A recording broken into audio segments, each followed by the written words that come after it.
Survival! Oh!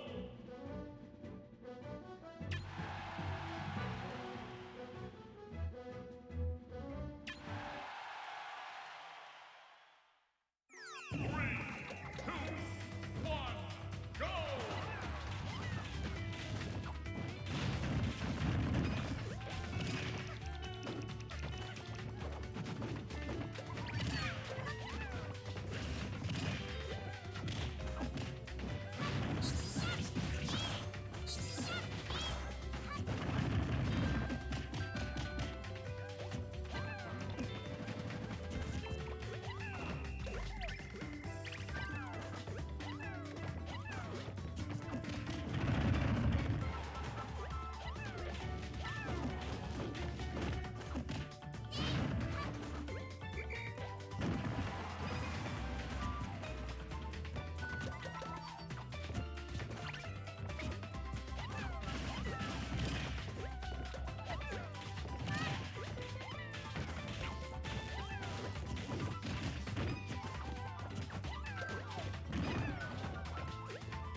Game! The winner is Kirby!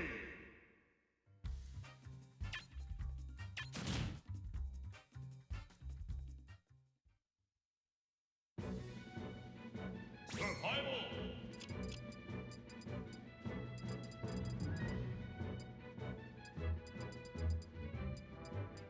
Zero Suit Samus!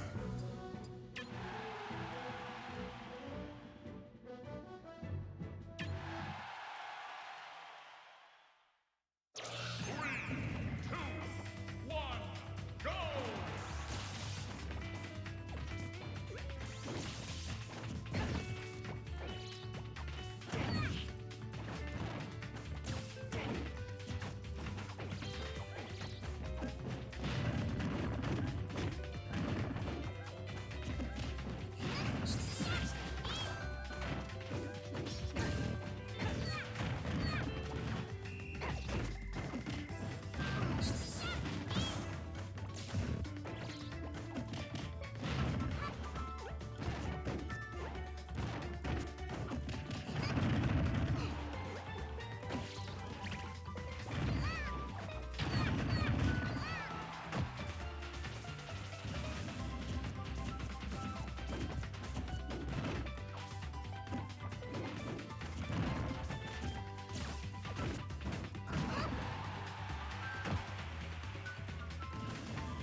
Survival.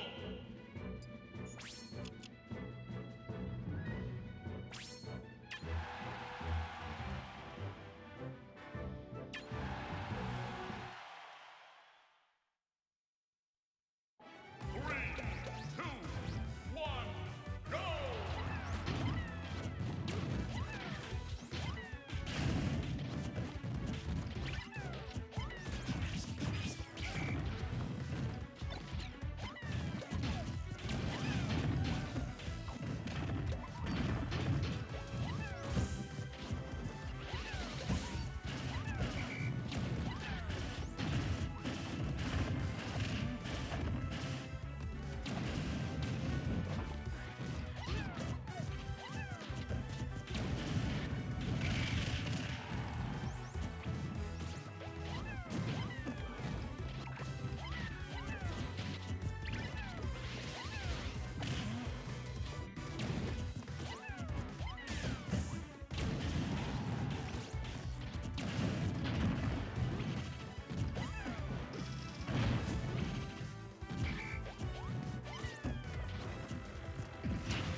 Survival!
Survival.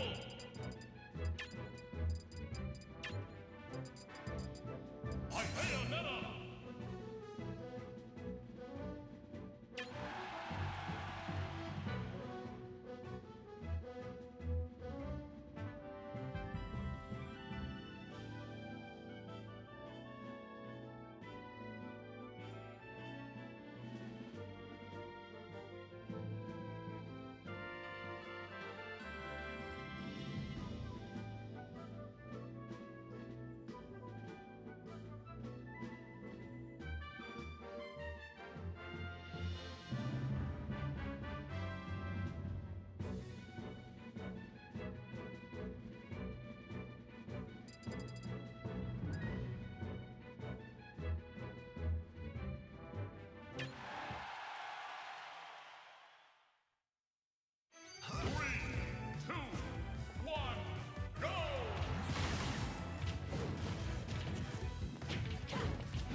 Alright, ladies and gentlemen, looks like we're getting into our first match here. This is Mooncakes versus Dark. We got Mooncakes rocking Ike and Dark on Bayonetta. A very fitting tag because she is the Umbran Witch that we've all come to know and maybe not love, but certainly tolerate, at least for the time being. Certainly. Ike getting some good damage off of those consistent throw combos at mid%. But of course, Bayonetta having no trouble answering back with a very powerful combo, taking Ike toward the top of the stage, dealing a rather, certainly securing her lead in this game. And right now, we've got Mooncakes struggling to find stage control, manages to get it back with that forward air, and had an advantageous position, but using Bats Within, Dark was able to get out of that bad situation, which I don't think would have resulted in a kill necessarily, but certainly would have put Bayonetta in a very disadvantageous position. Mooncakes DIing out of that combo, but unfortunately is sent too far off stage by the neutral air. At least I think it was a neutral air. And will not be able to make it back. So losing his first stock to a Gimp. Recovering high this time, learned his lesson. Don't want to get gimped again at such a low %. That would certainly, make it difficult to mentally bring your mentality back from such a devastating loss. And that was very smart there. Last time Mooncakes went for that setup, he threw out the forward air immediately, and Bayonetta was able to Bats Within, or the first frame of her hit, her air dodge activated, making her invincible.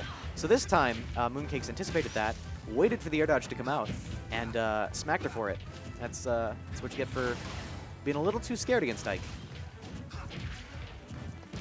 And another air dodge bait will grab Mooncake some pretty good %, and just like that, he's evened things up.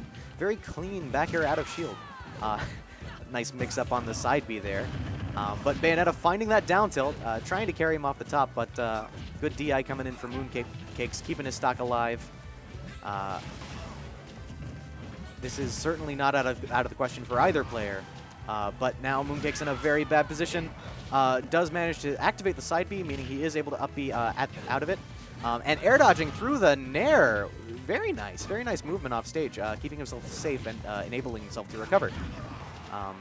Misspacing that neutral air, or maybe had an idea about it, and he does get punished for it, but finds his way back on stage with a quick draw, and we're just back to sort of, not really, I mean, this neutral has been very sort of at each other's throats. There's not a lot of, neither player is really giving the other a chance to breathe. You'll see both of them are going for options that are sort of putting a chokehold on their opponent. Not going to sweet spot that up B, which enables Mooncakes to get a forward tilt, which will seal out Dark's second stock and take the first game for him. Laudable performance. So, I think Bayonetta in this matchup, if we're going to hypothesize how Dark might bring this back, has a significant advantage over Ike in her ability to run away. I think one adaptation that we may see is Dark trying to slow things down a bit, you know, catching a percent lead off of a very damaging combo, and then running away, making Ike approach, maybe do some choose some unsafe options, and punish him for those. Sort of more of a bait and punish centric playstyle. But of course, wow, Mooncake's coming out hot, trying to go for a fancy footstool combo. Technically optimal in terms of DPS, but not necessarily consistent in terms of execution. But, you know, he's feeling himself. He's got a game in the bag. He's able to make some mistakes in this one because he's not primed to lose by any stretch of the imagination. And with 48% on the board, now he can just relax. There's no real reason for him to approach, especially not on this stage. Lylat, the tilt in combination with Bullet Climax makes it difficult for characters to approach Bayonetta, which is why it's one of her stronger stages. Afterburner kick on the ground will be shielded, and a very nice grab coming in from Mooncakes will punish it. We've got Bayonetta in disadvantage again, and just like that, a down tilt to forward air will seal her first stock, only 65% on Mooncakes. He's approaching this neutral very well, not playing too unsafe, and it looks like Dark just is... He's starting to get a little scared. I think he's too afraid to commit to really big options that would to get him the percent and stage control that he needs. And you'll see right there, he's choosing more defensive options frequently, which Mooncakes is baiting out and then punishing. Ironically, I mean, we think of Bayonetta as a bait and punish character, but it looks like Mooncakes is using that playstyle against Dark.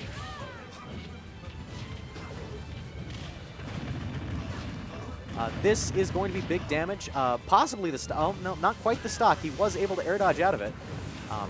Always a scary situation being that high up in the middle of a Bayonetta combo. It's never super clear if you'll be able to get out of it. But with a platform trap, Mooncakes will take the second game and the set with a very strong showing. Very confident play coming in from him. I've got to go, guys, but it was a pleasure commentating. Maybe I'll see you later today. Take care. Stay beautiful.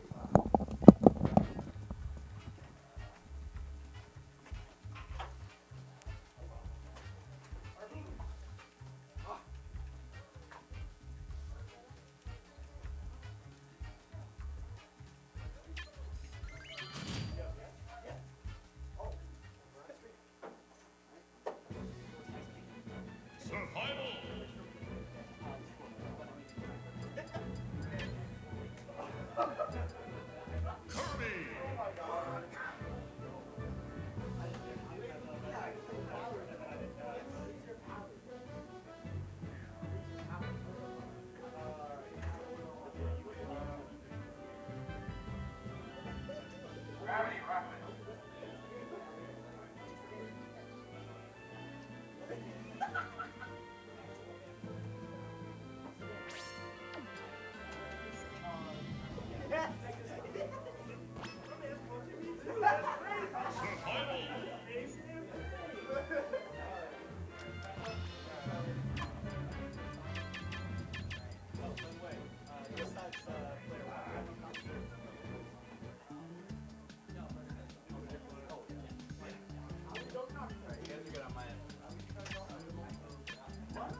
Hello. Oh, jeez. Hello, hello.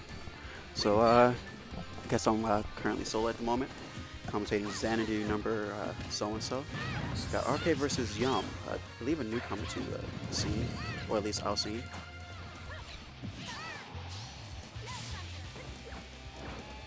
RK with a pretty decent lead, stock lead, and 39% on Yum at the moment. Doing pretty good. Although Yum does have stage control, I want to see him like finish this out right now. I'm pretty sure like a down throw up air. I don't know if it works now, but like down throw up air could still be a 50-50 at this percent, I think. Okay, just recent air dodge like that. That's going to do it right there. Nice. All right, so not too much percent to make up.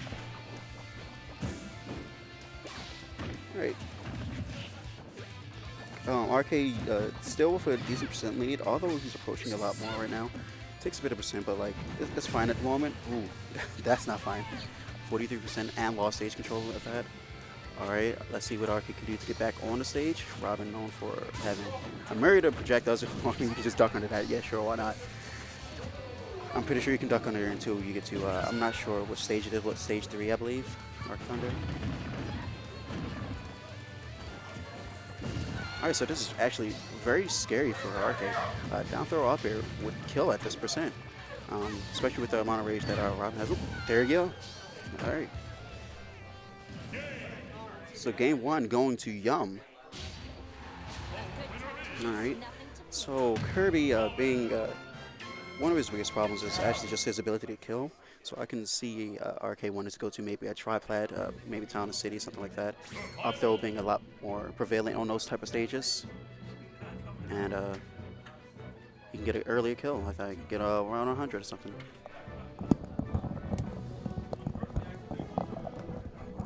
Hi. Hi. Hi. Seems I'm joined here by the not Falcon Man, Osiris. Yo. Alright, so like you missed it, game 1 RK lost to Yum. Who, Oh, he brought it back? yeah. I only saw him get him bopped. Yeah, he brought it back pretty nicely. Okay. But RK with the combos. Of course, Kirby always gonna build up that damage pretty easy, honestly. Ooh. Well, Managed problem to comes when it's time to like kill. escape that punish. And right now, I like the way RK's maneuvering around. Kind of, I guess just threatening, but not really committing much. Yeah, Just kind of playing a good radius around what this Robin's throwing out. it's working wonders. Yeah, so the Robin just burned his jump and then did 2 air dodges. I want to see if RK can kind of get a good read on that. Let's see. Ooh, it looks like he's looking for it. He's got a good idea going on right now. It would be nice. Robin's not a character you want to fight with rage. Yeah. Like, I feel like Kirby might get checkmated at like 60. Yeah, with that much rage, definitely. Well, I mean, it's FD, so it's a bit more. Ooh, that was wild. Doesn't Yeah. get punished. Okay, that's fine. Yeah, that mixed up fast fall timing made it Ooh. a little tricky to hit that L when Alright, so coming down. For sure now, RK has to watch out for a grab because it Oh would yeah, kill. these percents are scary against Robin. Yeah. And Although I don't know if he has this 11 sword at the moment. He does. He does? Oh yeah, I see it now. All right, no jump. Let's see. Oh, okay, Ooh, good okay, juke. goes for the rock for a edge guard. Can up throw That's kill? gonna be it. Yeah. Yeah. There we go. All right, so first stock to RK once again, but Okay. um, I like how he's just using the crouch or whatever, just yeah, getting half of Robin's moves. It looks like all Arc Thunders. yeah. Like I can't imagine Robin could do much against. Ooh, Oh, he can do that's that. just gonna Cheeky, even I'm it sorry. back up. Always has to be Um, careful against characters with the throw Those confirms. Those have to just know. like strong early confirms. Yeah, you always have to know. They're always going to be looking for it. As soon as Yeah. you get to that range, just honestly try to take that to your advantage. You know they're going to go for the grab. Just play around it. Yeah. All right, so it seems like RK for the most part is taking control of early stocks, and ultimately it just comes down to how he can manage to close it, how efficient he'll be with that. Yeah. All right, getting these grabs and a lot of damage, already at 111. But Yeah. I mean, if game 1 showed him anything, he knows he's not in the clear yet. Gotta find that kill. Is that gonna do it? No. Not quite. He's gonna try to go all the way out there to finish it. I would not even try. Just because, what if you get L-winded and die at like 20? Oh, that would hurt. Oh my gosh, this is so it's so terrifying because now like Yeah. Kirby doesn't have any confirms at this point. He's gonna probably have to wait until he can get a grab and kill from that. Ooh, that That might do it. is it. No, Not quite. Kirby doesn't have enough rage actually, or Yeah. that's a shame to say, but. All right, so Alright, like 159 rage. Yeah. Now I'm just not so sure that another one will do it. But I mean, A RK's throw would definitely kill at this percent, but RK's the one doing all the damage. But Robin doesn't seem to mind because so long as he doesn't kill, like I think he might get checkmated now and die. Okay, but Okay, that that's should gonna be be it. that should be game 3. yeah. There we go. So game 3, all right. Okay, doing a pretty good job not letting his opponent Yeah. get that momentum shift Whew. and then Yeah, I was scared. once again take another game. I was scared for RK. I mean, those 11 attacks with that much rage, light character like Kirby, like I feel like a It's lot of terrifying. moves would have killed. I feel like he could have probably killed him with like Raw F smash. L fire up air or something. Yeah, like. something like that. Something stupid. All right, so Battlefield. So we got some platforms Yeah. going on. I that's feel what like Kirby's gonna prefer this. Yeah, definitely. I'm surprised he took him here. Yeah. The top platform benefiting Kirby pretty greatly. Platforms in general Yeah. just benefiting Kirby. All right. So Now- quick 50% coming off immediately, and that's kind of how it's been. RK's been getting all the early damage, but Yum has just been finding ways to keep himself alive. You know, it doesn't seem like he minds too much getting hit. It's just he wants to actively avoid the kill move. See, that's a fine mentality to have. I mean, the objective of the game is to take the stock. Yeah. So if you can live, get that rage, and then you take the stock first, then you're just because of the rage mechanic, you're going to be in a beneficial situation. So taking hits, it does matter, but like what you should focus on is losing stocks, Yeah. like avoiding what. And I don't can cause necessarily loss. think. Ooh, That's that going to be kinda- Not no, quite. Okay, good very DI. close though. Yeah. I feel like Yum, he's not necessarily trying to get rage and win that way, but it just, it seems like RK's got the neutral, but then Robin's just got the damage. kill efficiency. Damage killer, yeah. And like even like when RK wins neutral, say 4 times, Yeah. Robin doesn't seem to need to win. Well, hasn't won a neutral as many times. Ooh, almost gets the air dodge read. Yeah. Good weight on it, honestly. All right, that Battlefield was a working in his down tilt favor. back air. We got a game. Oh, never mind. I was about to say. Yeah, we. All right, we now, played, yeah, never that's gonna mind. do it because of the top platform there. Yeah, definitely helps Kirby out. Yeah, and now, yeah, I just want to see. I want to see RK play for the lead, like, because last time he got the lead, he was down 1-0, got the lead, and you're feeling good, and then you get immediately Yeah. up, down throw up air. Ooh, okay, gets the trip. Not Goes gonna, for the- yeah, not gonna find the chase. Yeah. I like how he's just ducking out under a lot of these Yeah. thunders. Because why not? Yeah, but I feel like RK's being uncharacteristically like Aggressive. opportunistic right now when he doesn't really need to be. Ooh, the Thoron's that's gonna gonna take take it. it. A Okay. 2-frame on the neutral get up.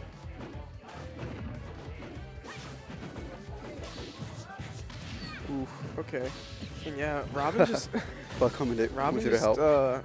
racks up that damage just so well. Ooh, that's nice. Ah, he should have up tilted. I'm pretty sure that's the optimal Kirby combo right there.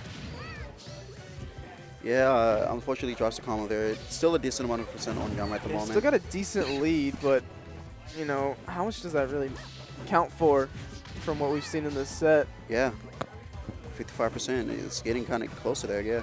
And Kirby doesn't really have any strong options to kill at this percent. Yeah. He's going to keep having to rack up damage.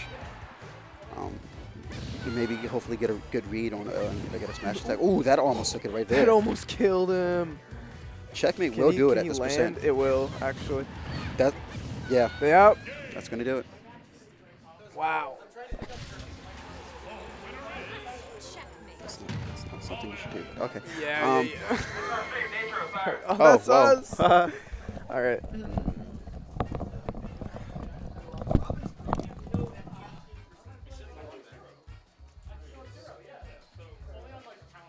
I feel like all of our guys whenever it's good breaks to the battle. Like it doesn't matter if it's a game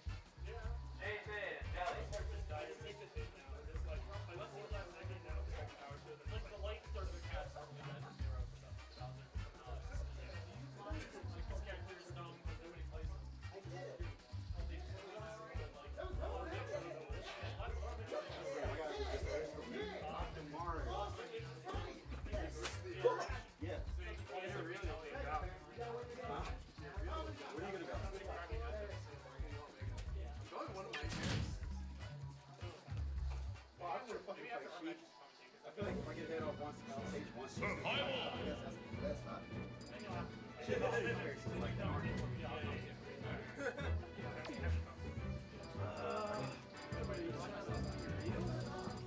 I do like to be real. Wait, what do y'all do? I want to go Doc. Damn, you're right. Dr. Mario. I could go Mewtwo. Nah, actually, but Doc is fun. But Doc is fun. I was about to say.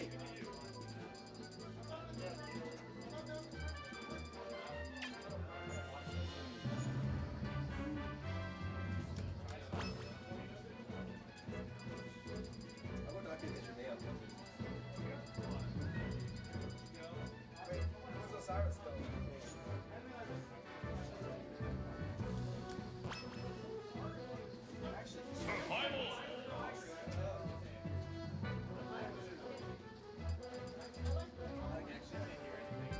Corrin, Dr. Mario.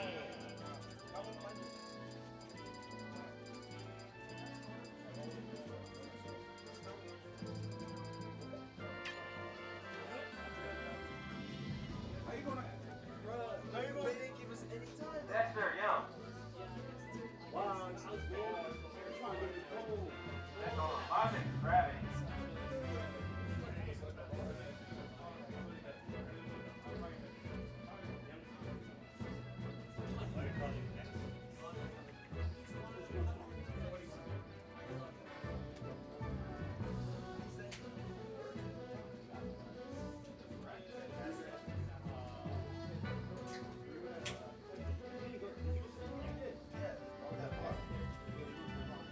Smash 4?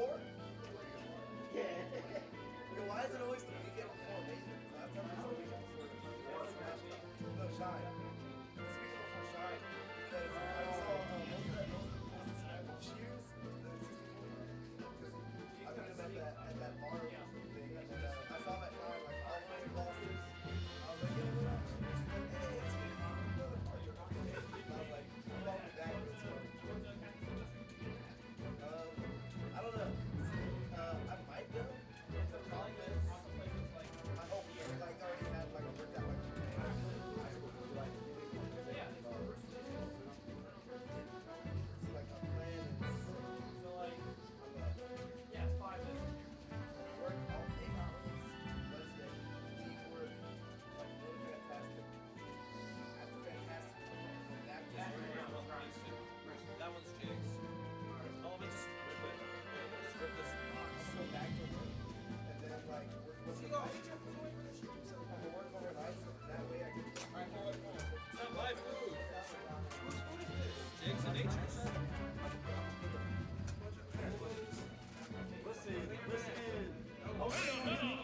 Stop holding up Nick. Clear shit. Go weather. Go weather.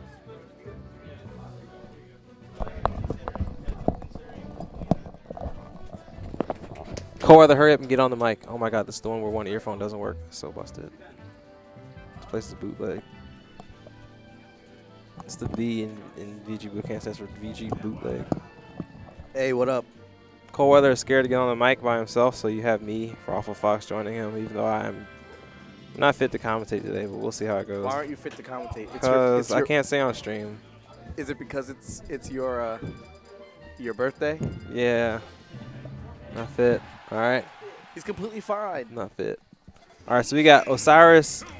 What is this? This is the legendary Osiris Bayo. Are y'all practicing? No, is this is real. Versus Doc Nature. What? Doc isn't a real character. Yeah, he is. And since when does Osiris play Bayonetta? Since he Yeah, since what?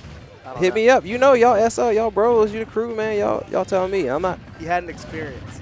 An experience what? That his character was bad? Yeah. Yeah, but that's why he plays Sheik, though. That's a good character. So is Bayo. Nah, bro. Sheik nice. But let's not sleep on Nature's Doc. It's pretty clean. It's still Clean this- getting slapped up by that forward there, though. Oh, hold up. What we got? Oh, my God. Why you air dodge right there, bro? He even jumped before it. It's even true. It's a true combo that he waited for. It's not a true combo. That was just a. Why would It's you? a true combo that he waited for and it still hit. Oh, my God. Probably wasn't true at that percentage. But No, it wasn't true. That's the I thing. know, that's what I'm saying. But like, I'm mad. Anyway, Osiris trying for the ladder combo right now. Not going to get anything off he it, man. don't know how to do those yet. I mean, he had a pretty good start. He just didn't follow DI. Honestly. I actually think following DI is a myth. It's not a real thing. It's just You know what, man? it's Why- just something This Bales. is why I'm not allowed to put you on the mic, because you. All right. All right. Shoot, Now throw back air. this is JTS commentary Oh. today. The back air again. All right, we got the ladder. Yeah, he's going to be looking for like either a back air to get this kill right here or maybe a throw to up air. Or you could, yeah, the hard okay. read. That was super dangerous right there. But I mean, ABK is pretty nice. Yeah. After they're going to do it at the ledge. This is not okay. The heel slide. We up. Oh, Oh, we got double. the reset? He waited for it. Oh, that would have been a clean like end. But still, a good 40%. That's a strong way to open up second stock. Bring it back right there. Like, actually. Doc does well in this matchup because he's a Mario I'm brother. about to send you home. Mario brothers do really well against Bayo. Actually disqualify you. Someone's popping off in the background. It's hype. I think it's Roxas. He does that. Is Sometimes. he? He's kind of quiet. I don't think Rox He's is definitely not quiet. He actually screams a lot. That's wrong. Anyway, that was a super unsafe tornado right there. Like, you could have just landed on the platform, but now. Nature has no mash at all. he doesn't. Mash weak. Oh no! He's gonna wait for him again. Yo, that worked twice. I'm actually mad about it. I'm actually mad. Like, legit mad right now. I'm getting off. I gotta call matches. You imagine if Mario had that? That'd be wild. What do you mean? All right. Let's see if they stay their deep pocket secondaries. Deep pocket as in they don't actually play these characters. Uh-oh. The reels comes out. The reels comes out. Osiris gave Nature a throwaway game pretty much.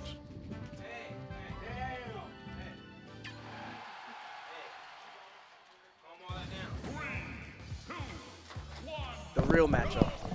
Uh-oh. All right, so we in here, and then they ended the battle. Oh, Nature won. You paused. That's not what happened. You paused first, so he had to drop 2 stocks, bro, because you lost the last game air dodging Mario's forward air. What's wrong with you? Doc Mario forward air. It's not even regular Mario forward air, bro. I'm so mad. I'm actually mad. Osiris has to change his controls. Yeah, I'm sure. He can't play Sheik with normal controls like a normal person. Normal Sheiks don't play with normal controls. What are you A talking lot about? of them do. What do you mean? What do you mean? Name one. Mr. R. He doesn't use defaults, does he? Not pure defaults, but like probably just takes tap jump off. I don't know. I'm done talking to you. Anyway. Nah, actually, I saw some people talking about I know. I don't know. There are a lot of people that you don't know of that actually play default controls. All right. You play default controls all you want till you had to fight What? Ryu, and then you can't SDIs up tilts without losing your jump. Right, You just right. get See, blocked. I don't mess with default controls. Need that tap jump off. Need a bunch of other things. But yeah, real main's coming out. Let's see how this matchup goes. Historically, Osiris has always used Falco against Nature. Okay. Even after the supposed drop of Falco, he's still. So now we're doing this. Because- Falco mains never truly drop them. They just kind of say they do. Yeah, exactly. I still play Falco sometimes. Shut up. I do. No, you don't. What do you mean? I've never seen you play Falco. Where your Falco at? Nowhere. Non-existent. Anyway. Won the last time. I'm sure Osiris's Sheik is pretty well practiced. So. Yeah, it's his actual practice character. Okay, well that's good, man. You're gonna get out here and do work with this character right now. That's what I like to see. Good fair strings. Doesn't quite. He jumped a little too early. He should have just concentrated more on catching the landing right there. But still, good coverage at the ledge right here. Like at the up close needles, Yeah, I not. didn't like those needles. Yeah, that was a Alright, that was a grab. Yeah, That was a grab free. Exactly. Okay, that tail long, man. You definitely cannot just straight up approach Mewtwo on the ground like that. Okay, we swinging. We swinging out here. You got to be a little more patient. Yeah, just gotta wait a little bit. Ooh, I like the idea though, but he was able to air dodge on the ground safely. Ooh, air dodge. Air dodge reads from nature coming through today, like on point.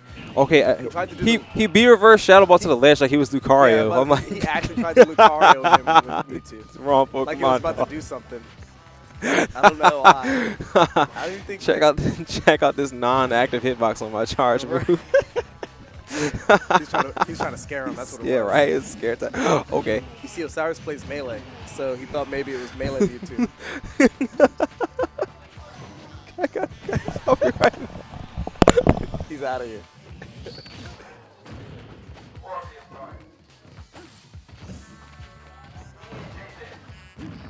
Yep, Osiris taking first stock. Gonna hold on to his for a little bit longer to see if he can get some. Oh, never mind. Mewtwo grab gonna take that. Sheik is light. He didn't even need rage. He wasn't even at 120. That's wild. Fair strings on Sheikville. Did he? Oh, he has his jump. Went for the jump down trump. Mewtwo's so good at racking up damage. If he can just get something started, these percents aren't too out of nature's favor. Yep. One string, all evened up. Mewtwo definitely, on average, kills earlier than Sheik. And I'm back. Who's winning? Um, Oh, it's even. Oh no, it's even. Is the matchup even? like matchup. Oh, wise, Oh my goodness. I can't believe that didn't kill. Dang, she can't kill. Buff Sheik. Nah. No, he needled like just to have a second too Is he early. dead? Wow. Because he had that kill set up like Yeah. complete right there. The needles and the bouncing fish would have came through.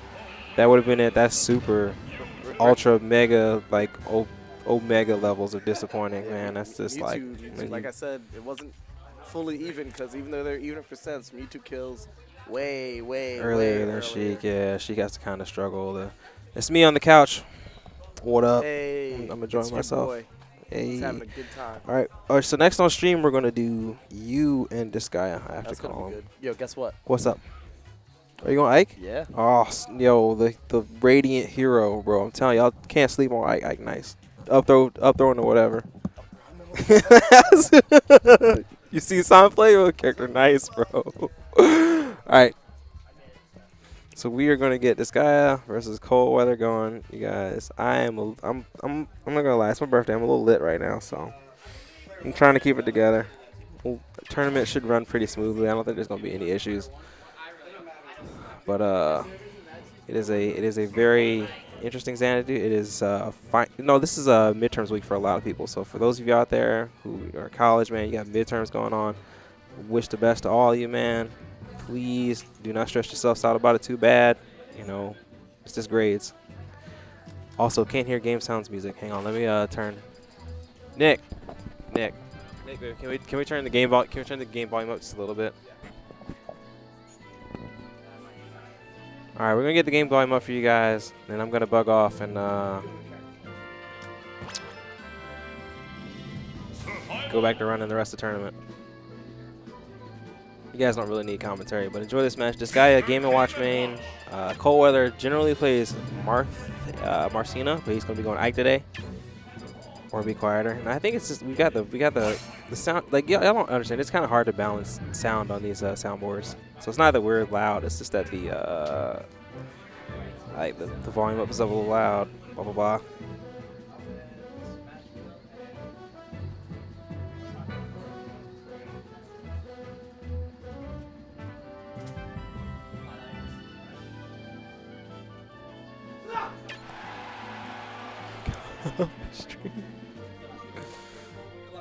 All right, enjoy the match, you guys.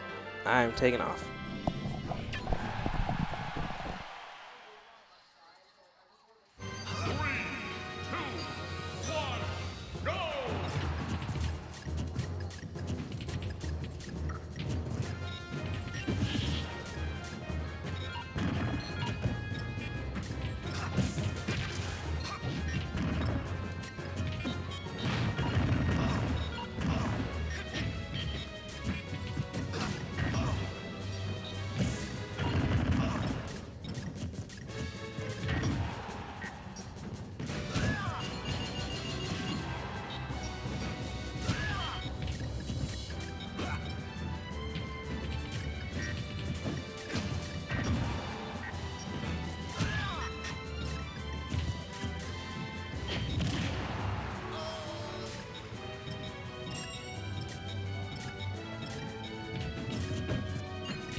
winner is Mr. Game & Watch.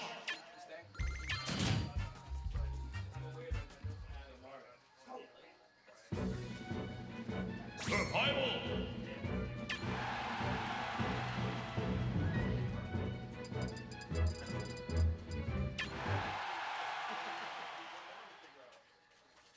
Three, two, one, go!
Hello again, it's Nature here. Notice no one was in commentating, might as well get in. So I'm late to the game. Great way to start. But I'm late to the game. Looks like this guy is up the game. This is game 2, even stock 80%. That's pretty nice. So Code, instead of going his Marcina, is going his Ike, who is his tried and true secondary. But right now, it's not doing nearly as well as it needs to against this guy's Game Watch at the moment. 98% on him, and cannot get back on the stage. Forward air opening it up for him, and there he goes right back up. Goes for a really hard read with that down smash. So it looks like he is out of 2%, which is very good for him. Ike can bring this back. Very strong character, very strong kill confirms. Good grabs and stuff. He can definitely bring this. Ooh. But he does need to get his footing first at least.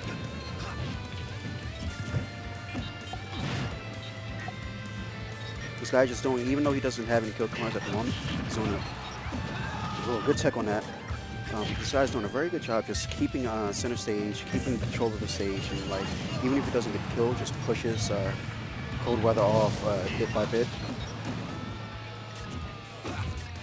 He is having trouble getting that kill though.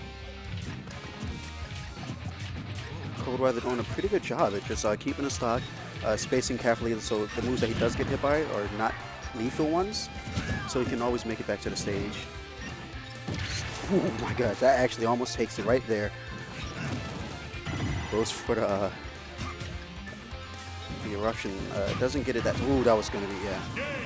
That was a pretty wild option, but good job, this guy taking 2-0 over Cold Weather. Game & Watch.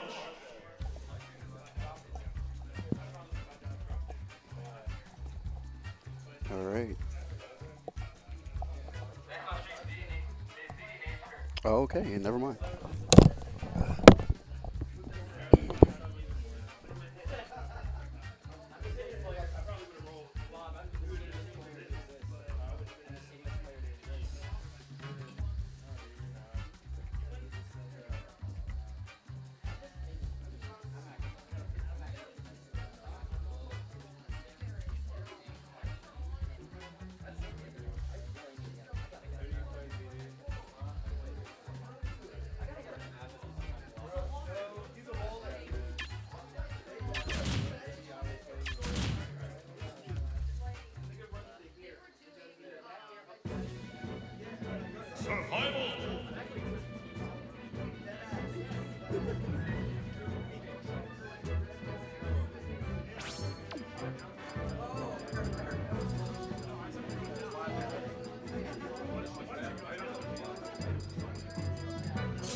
You two.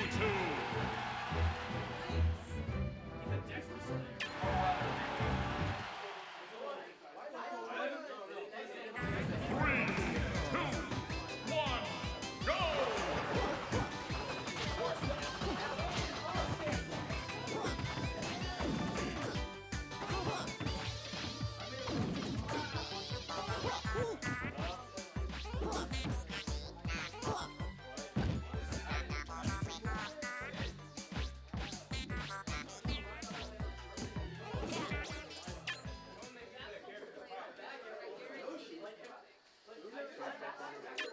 No contest.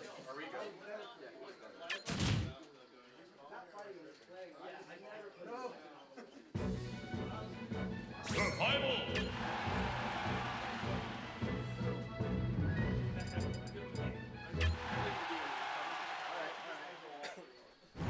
Three, two, one, go!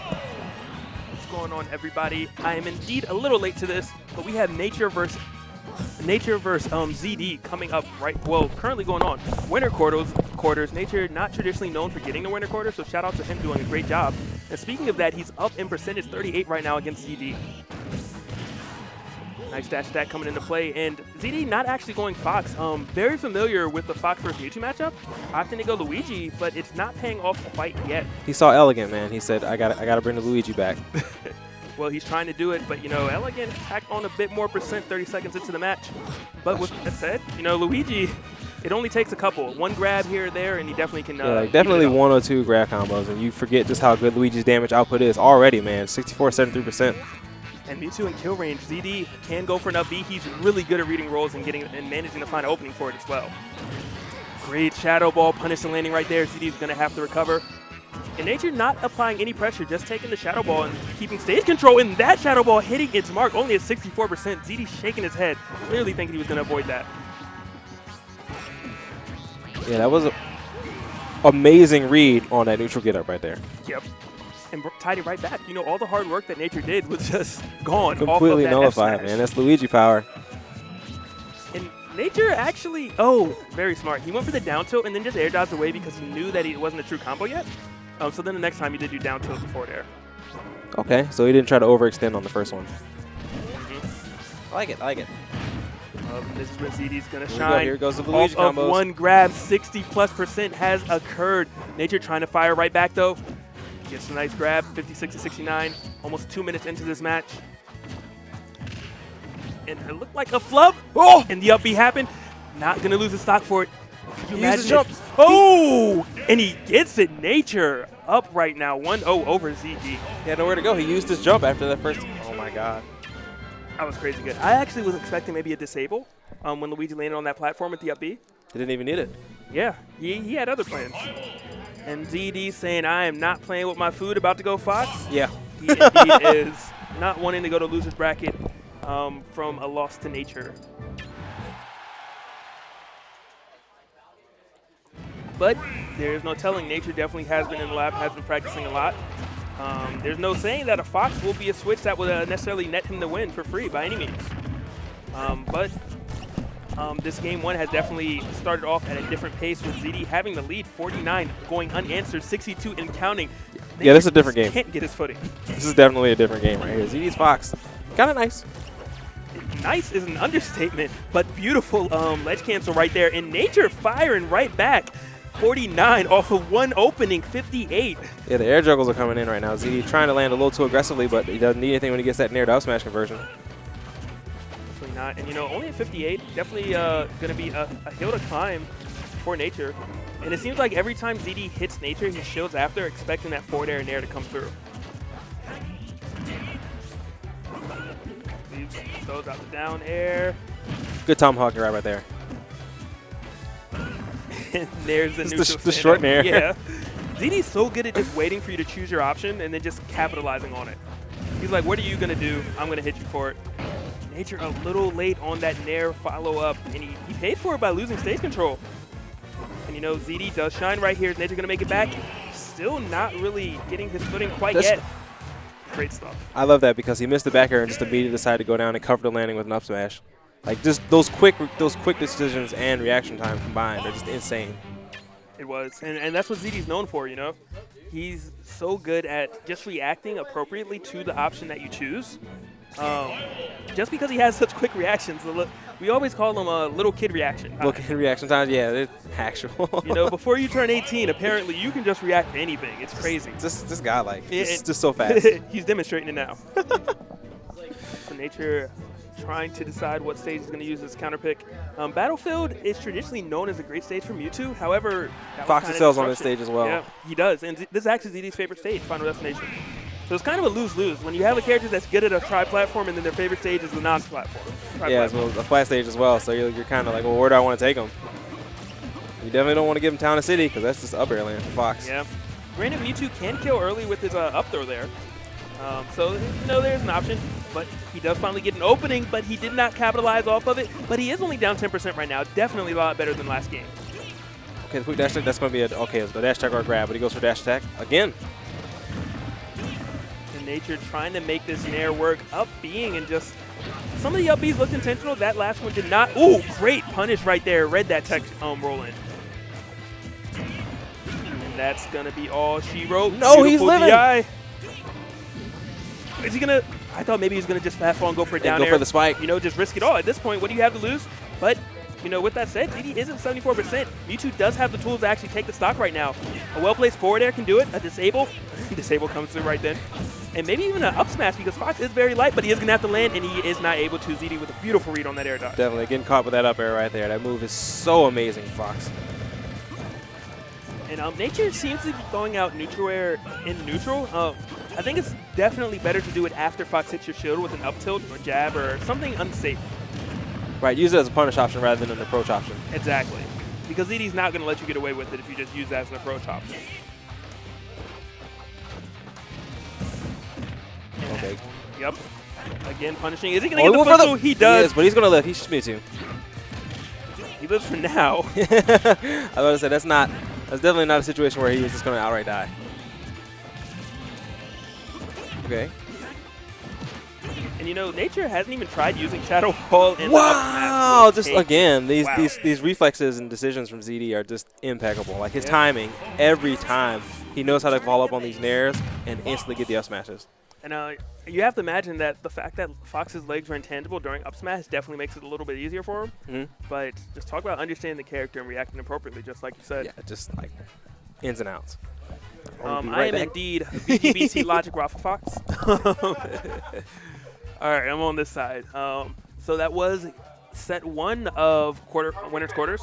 We will indeed obviously have three more, you know, as traditionally. Blob is up versus a PA ranked player. I forget exactly his name. It's Chrome Fighter, Chrome Knight, something like that. And then after that, we have Seagull Joe versus somebody, and then me versus Dexter to round out our winners quarters. Blob, you know, I always say that he is in the lab all the time. He just recently started coming to Xanadu's regularly again.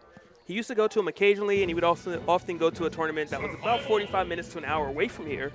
But now he has been indeed showing up to Xanadu. And it's been showing. He's been improving drastically. And, you know, definitely has the grind.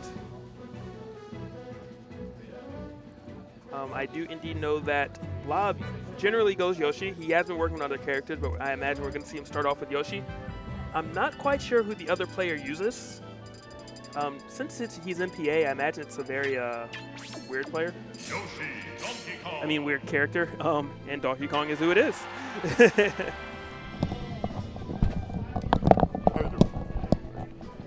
And I am now being joined by... Sweet Buns, how are you?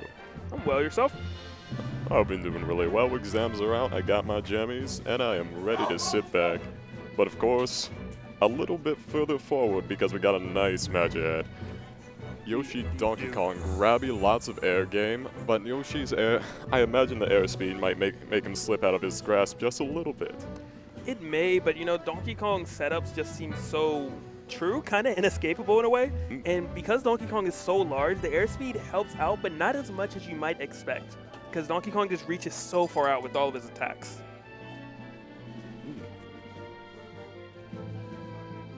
So we will indeed see, you know, if the air drift does help, and he's opting to start on Lilac Cruise. A lot of people are not a fan of this stage. Both these players are clearly either very comfortable with it, or one of them thought that the other one was not going to pick it. Straight off the bat. Yeah, 47% unanswered. It's only been 10 seconds into the game. Right now, Chrome Kingfisher is doing phenomenal. Hitting with that nair. The anti-airs are great. I don't think it would do it quite yet, and very wise of him. He didn't even want to stale the up air because he knew it wouldn't kill yet. Is this going to do it? Oh, it was very close to, but he is out of the percent now where that will be a combo. Not only is he racking up damage one meaty hit at a time, but he's keeping the stage control. He is absolutely off. You're right. Speaking of keeping that stage control, immediately hits him straight up. And you know, Blob does not want to land on top of him, so he actually opts to go to the ledge. I was wondering if we were going to see Blob go for a forward air spike attempt. Sitting at 130 right now. It's going to take a lot for him to come back, but he is going to find one opening right now. He gets the grab. What's he going to follow up with? Great perfect pivot up tilt right there. Blob trying to fight his way back, but Chrome Kingfisher just finding that up air. He tried to go for an air dodge read with that egg and its lingering hitbox, but just didn't hit. And we've seen this string before. Gets one grab, now a dash attack. Kingfisher right now is playing beautifully. And at 104, he's not really in jeopardy of losing his stock quite yet, unless he gets red with a charge up smash, but he managed to live. Oh, great stuff by both players. Such a tricky recovery, but Blob was all over it. Only at 30%, he definitely, you know, recovered a lot of that ground he needed to come from. He almost lost his stock right there. One more down tilt connected. Chrome Fisher would be looking at game number 2 and would be up in this count. He even lost his double jump there. Going on this platform height, that is indeed going to be it. Chrome Fisher, a commanding victory. Only a minute and 50 seconds to get that round win. I've never seen such an aggressive Kong. Well, you know, if your opponent isn't ready to stop it, why not?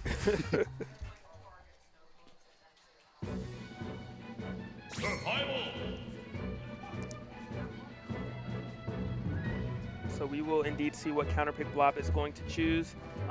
Platforms not looking like they really helped out in that scenario. So I would imagine he's going to choose kind of a flat stage, either Final Destination, or maybe we're see a Smashville. Just something to give him more room, one, to run, but also to not allow Donkey Kong to kill him any earlier with the up throw up air. Perhaps a platform down to throw run there. away to. But as a character with such a massive double jump, perhaps a platform game is a little lacking. Yeah, definitely can see that.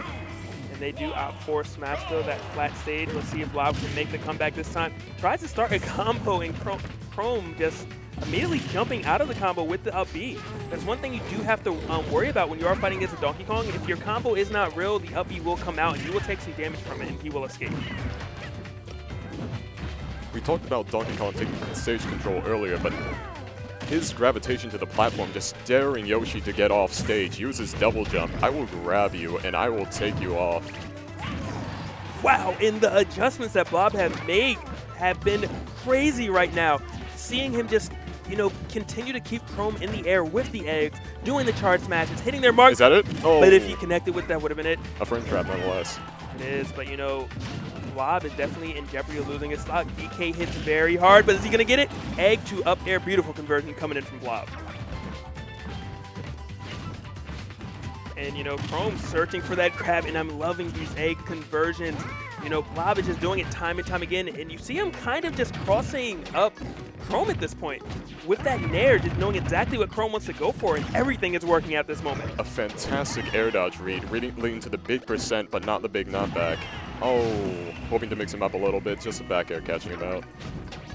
You know, but 82% is definitely a healthy lead, but that is about 4 grabs from Donkey Kong tying up this match. 97, what's he going to go for next? A lot more drift back, caught by the dash attack.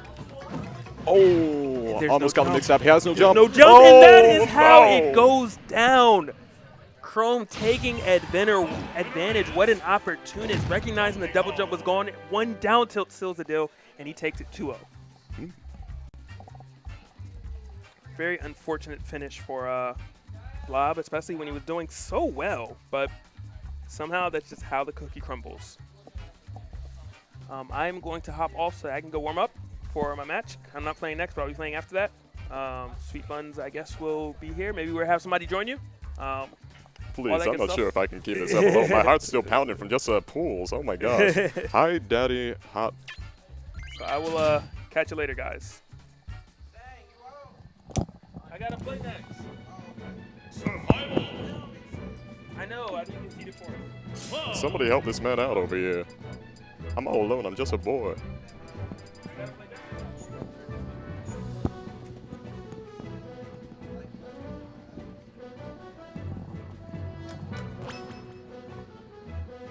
Survival. Shout out the school. Oh, UMBC. Absolutely brilliant. Great Smash scene. Go to it every day. We got Tetris over there on the right. We got Smash on the left. A little bit of fun every little place. Survival. For real though, somebody help me out. Mr. Game & Watch. And Debbie Star. Club.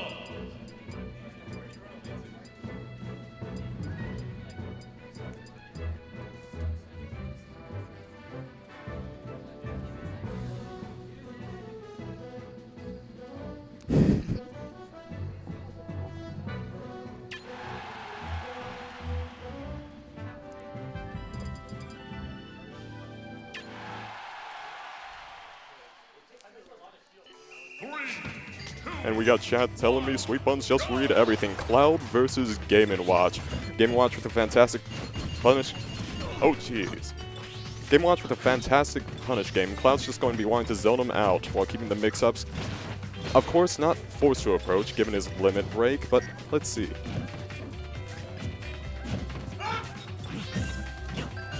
Trying to space out with the turtle. Cloud with a neutral jab, catching him in the air. And up throw. Neutral air, back air, follow up. Oh, we don't have any of the gambles. A 2-2, keeping it in the air, perhaps for a frame trap.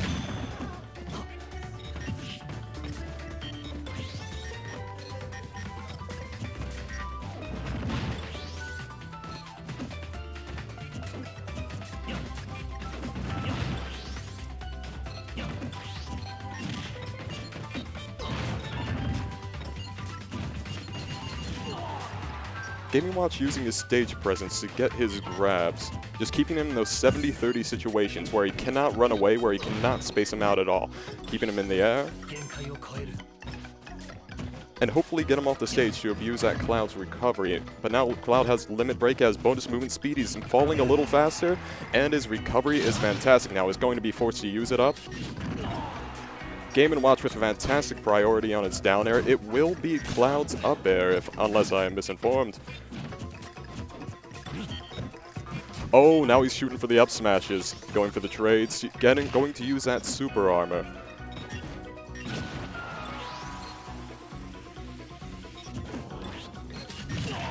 Oh, going for the hard read, but just outspace. Just a little bit of mistiming and a little bit of misspacing on the grab will do it. The lean back Game & Watch does when he does his up smash, just put him back just enough for Cloud to miss his grab, just for the Grand Slam.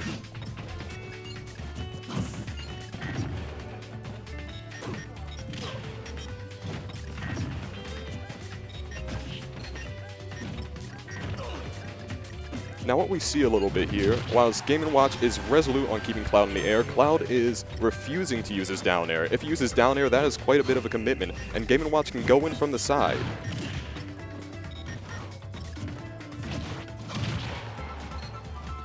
Back air to dash attack, fine, confirm. Game & Watch going for the jab mix-ups, hoping it would work at this percent, but Cloud's limit break makes him fast fall fast enough just so he reaches the ground and is able to press buttons before he goes for that grab.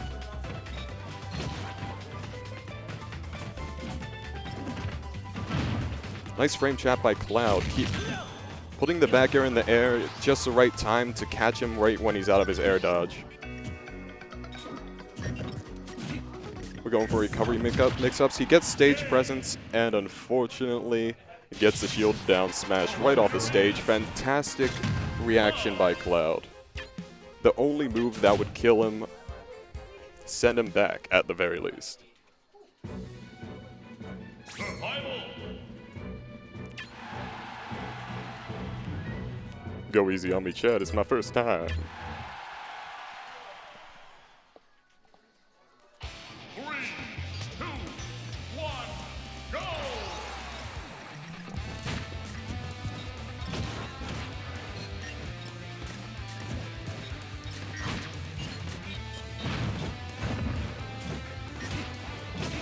Frame chaps by Cloud just for the juggling, using his up air and the fantastic recovery frames he has on the landing. Game & Watch with a back and forth mix-up, going to get that grab combo. Dash attack, surprisingly hard to punish. Now you're going to see Game & Watch throw his dash attack out quite a lot. It's a fantastic bait, especially if it does not hit the shield. It can act out almost immediately after the end of it. And the only way for them to punish it properly is to outspace it or just shield and grab once the hitbox no longer works as it has been applied.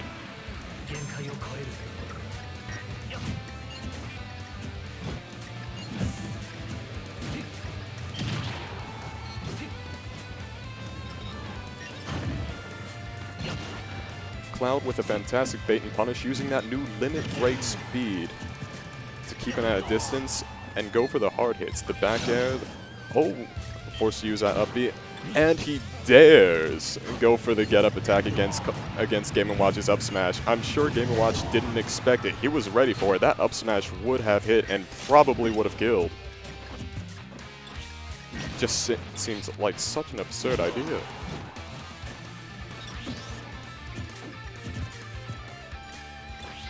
A little bit of silence, but interrupted by him charging his limit break. Game & Watch cannot let that stand.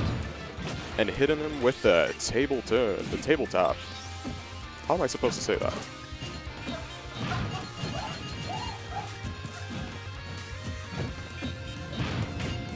Game & Watch pumping it up, going for the miracle. He's at Hyper Sense. He is willing to do anything. He's gone mad.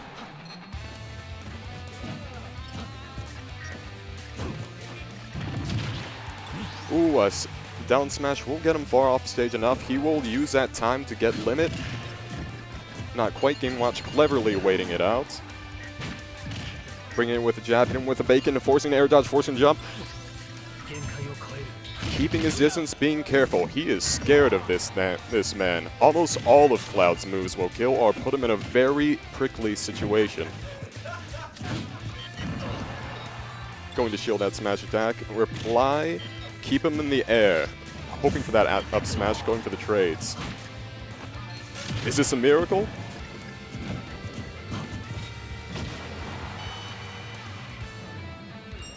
Game & Watch throwing a short jump just to try to mix him up, but unfortunately being caught. Great reaction. Prickly.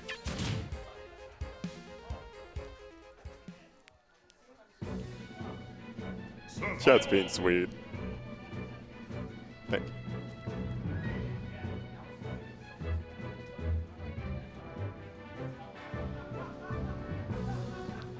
Can somebody help me out, though? Like, really?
Oh man, my heart's beating so fast and it has not stopped since I left pools. Left that losers bracket. I'm holding it. I'm owning it.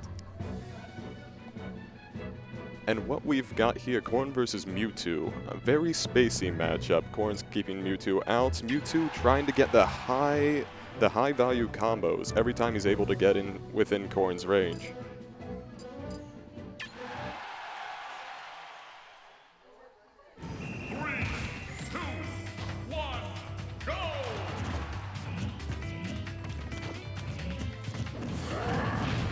And a down throw to start him off. Just throw him off the stage? I can't read the intent.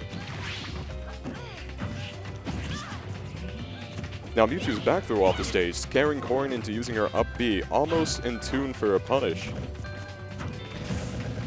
Mewtwo, of course, not somebody who's foreign to chasing somebody off stage and hitting him with that. What is it? What is it exactly? Could it be a disjointed forward air, a down air? All sorts of options just to trump Corrin.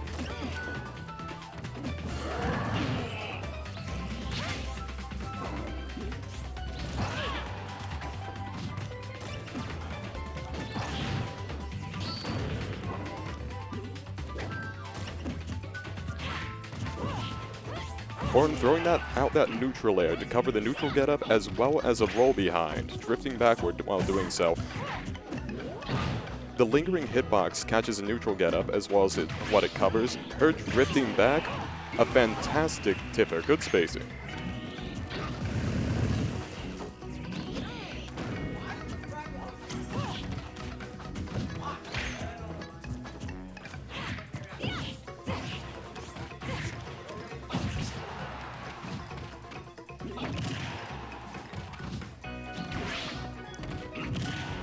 Mewtwo able to rack up a lot of percent when he keeps Corrin in the corner like that.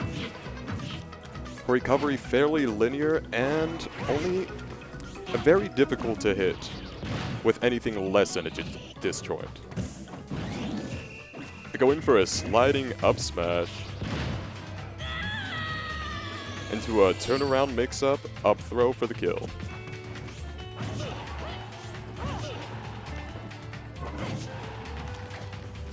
Up air juggles, very bold considering Mewtwo's. Oh, nice coverage.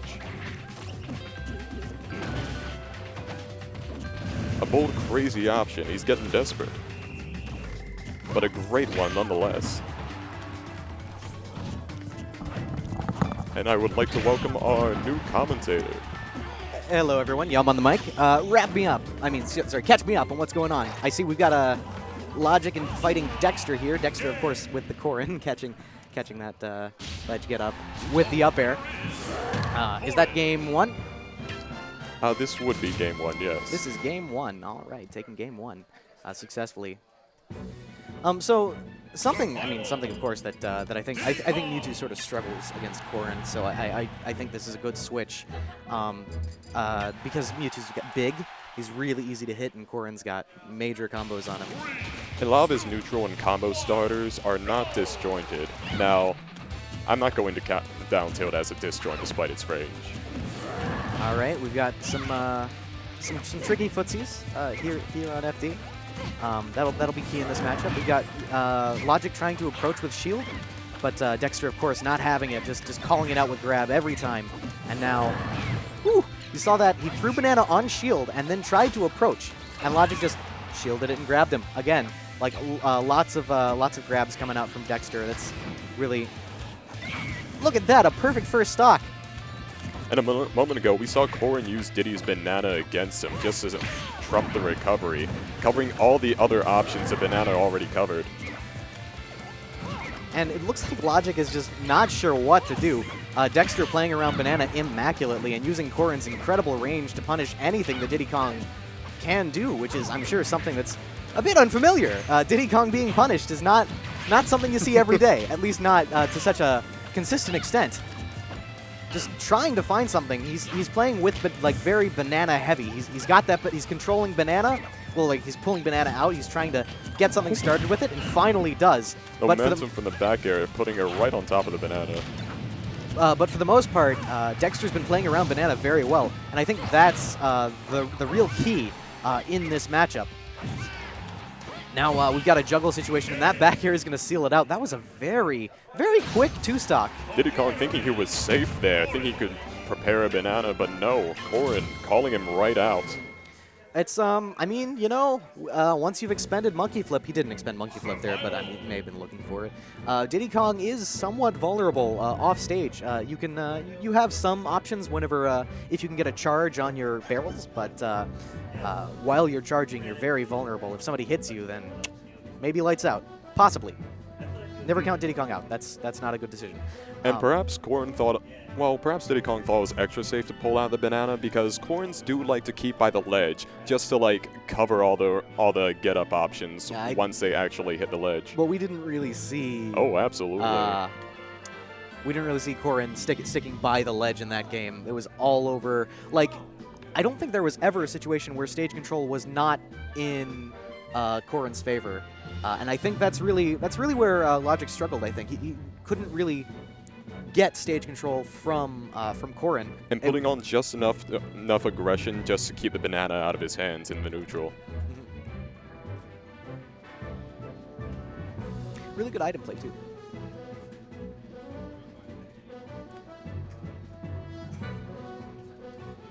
Chad keeps asking if my voice is real. Is your voice real, Chad? Ask yourself this, because there's no way I can prove it. You just want me to say me, and the vocal exercises? What am I to do? I'm actually sitting right next to Microsoft Sam himself. Microsoft Sam. Luigi, Donkey Kong. And I'm fairly sure there are people with like a very wide vocal range anyhow. I'm not sure if it proves anything. Yeah, you sound like you'd sing the bass part.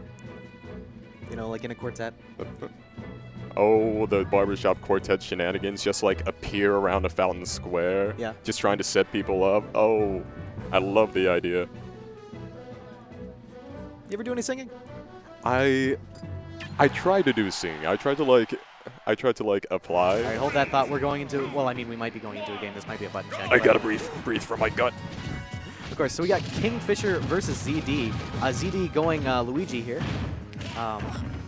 And Kingfisher. Grab game versus grab game. Luigi getting extra value based on Donkey Kong's size and weight measure. This is a battle of the grapplers. Of course, two very distinct grappler archetypes. Luigi being having very short and stubby arms, and Donkey Kong with his imposing form, able to strike fear into the hearts of this little Italian man. The heart. He doesn't have two hearts. Oh my, a fantastic catch out with the forward air. Yeah, and taking that first stock, ZD Getting not the going perfect hitbox for the stock too. not going Fox for this game. Maybe trying something new. Oh, I don't think he saw that That was punishment coming. that was a good punish. See, Was like, that worth it, Donkey Kong? I mean, sometimes you got to go for the mix-ups, but on a recovery that's so punishable, like wow, that's an early shield break. Just going for the charge gonna kill? smash attack. It's not going to kill. Afraid Maybe not. Donkey Punch? I don't know, but one way or another, that was some very good percent. And this is a ding-dong, but Luigi may be out of range. He's a very light character. This is already extremely explosive. Definitely, we may see ZD switch to Going Fox for the next air game. dodge 3, but he still had his jump.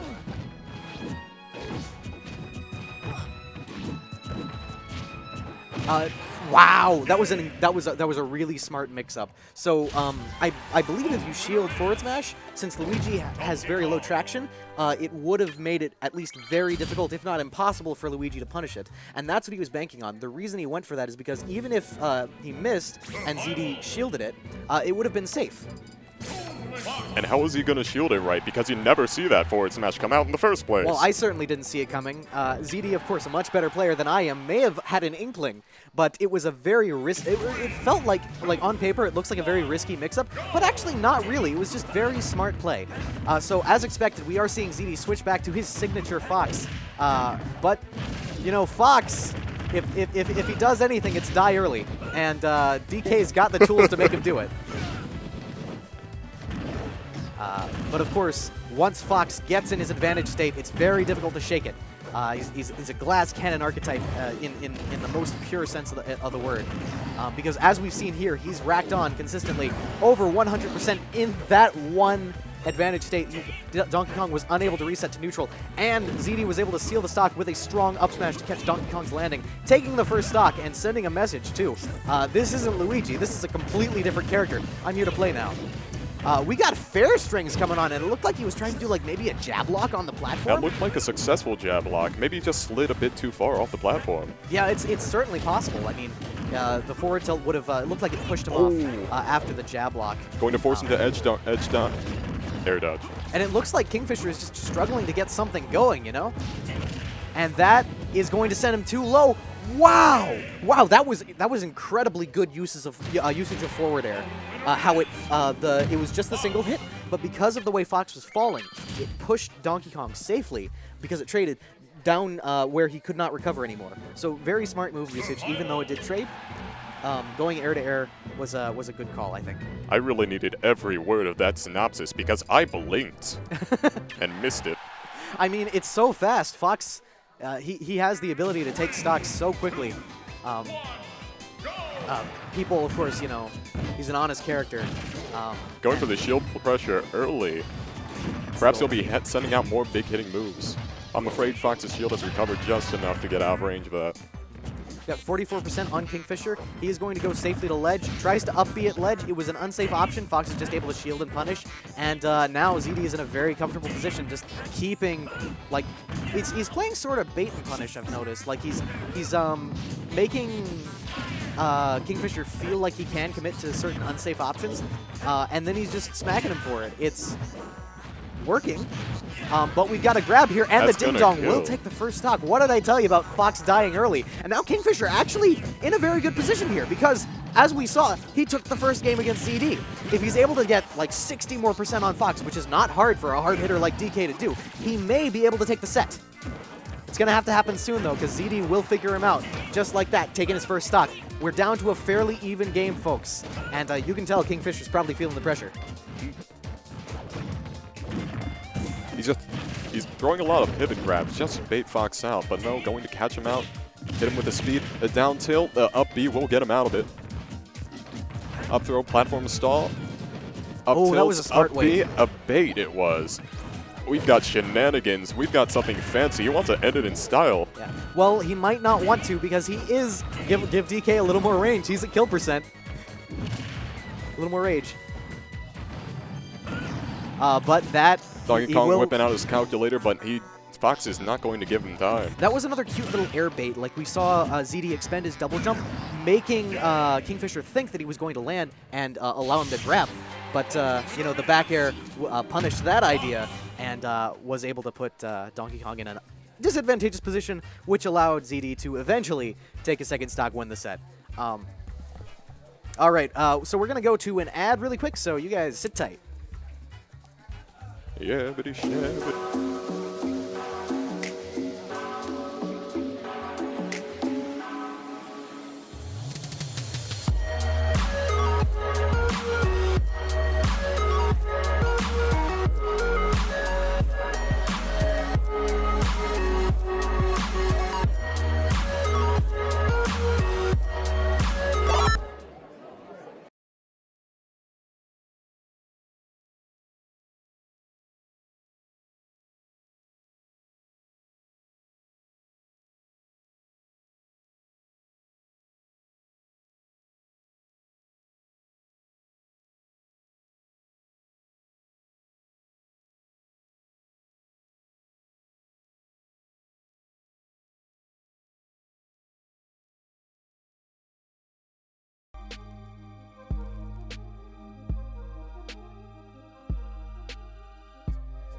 All right, my. welcome back, ladies and gentlemen. Looks like we got Pink Fresh and Dexter on stream. This is going to be, could be a Corrin Ditto. I know Pink Fresh has a Corrin. Or maybe a Cloud? Is he going Cloud? Cloud and Roy. That's interesting. I always like seeing a good Roy. Dexter, of course, being our Fire Emblem Swordsman player here. And Pink Fresh pulling out a Cloud. I mean, I guess everybody's got one. How much can we expect the big forward smash reads? I imagine Cloud will keep him spaced out far enough and with enough options in the air to like make him not want to air dodge and run straight into the forward smash.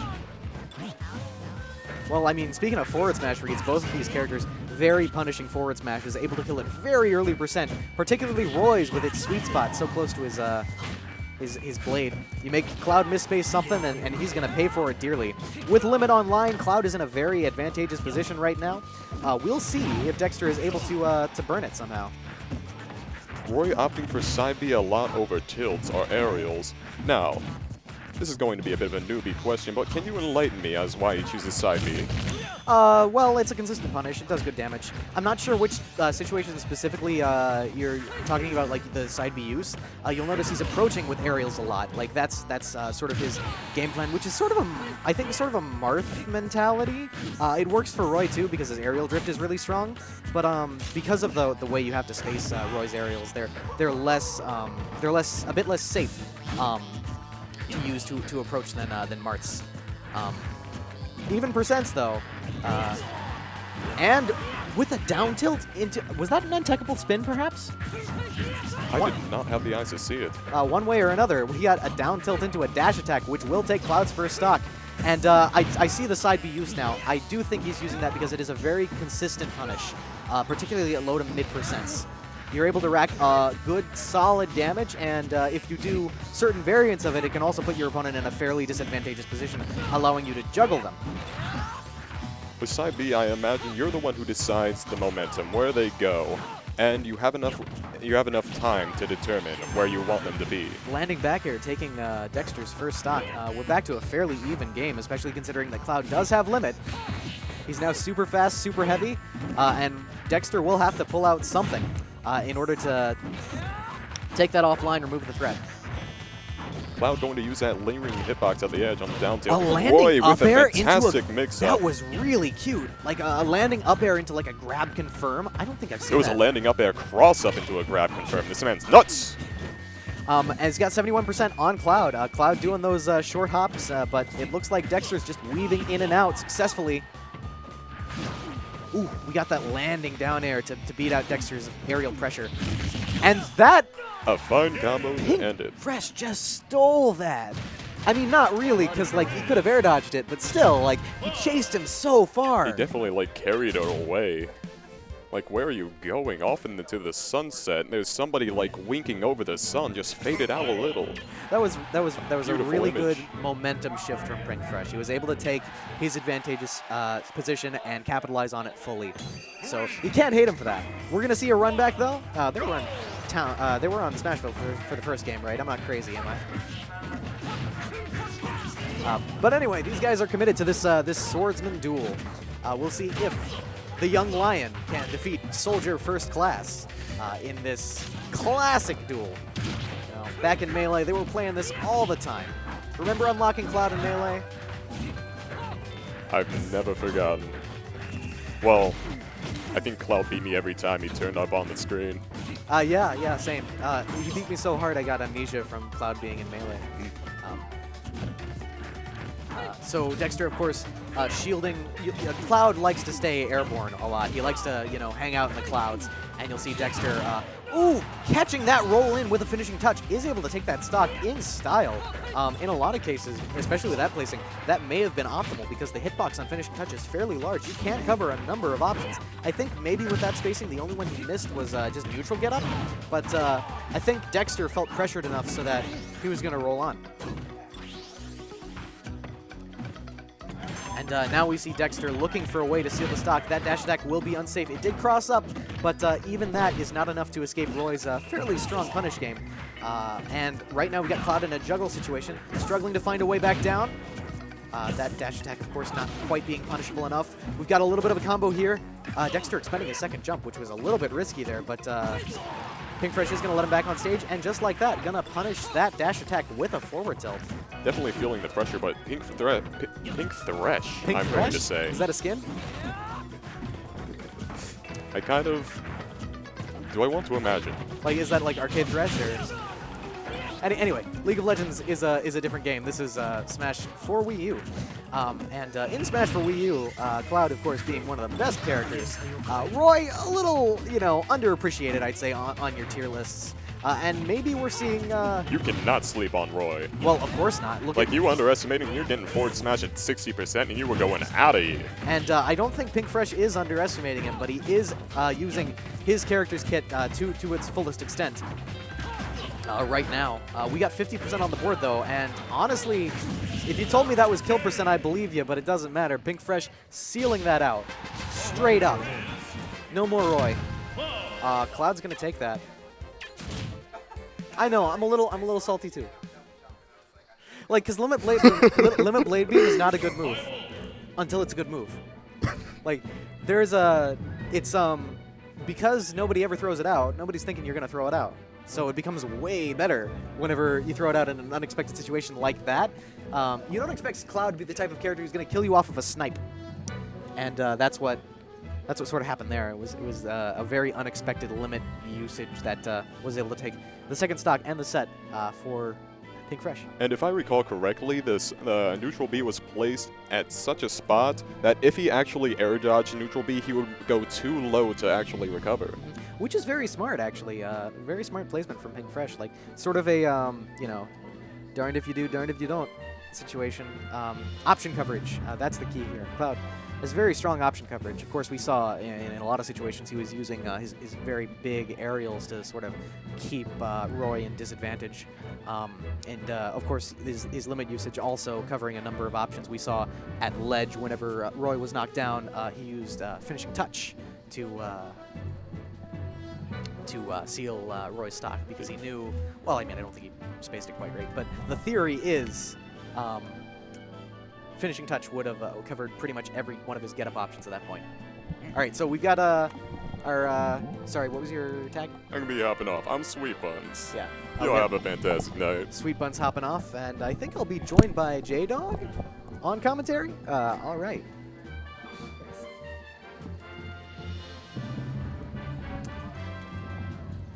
Sort of getting the analysis machine going. Like he was standing up for a while there, like, oh, I gotta go. Stop talking about things nobody cares about. I was like, oh, I'm sorry, I got to.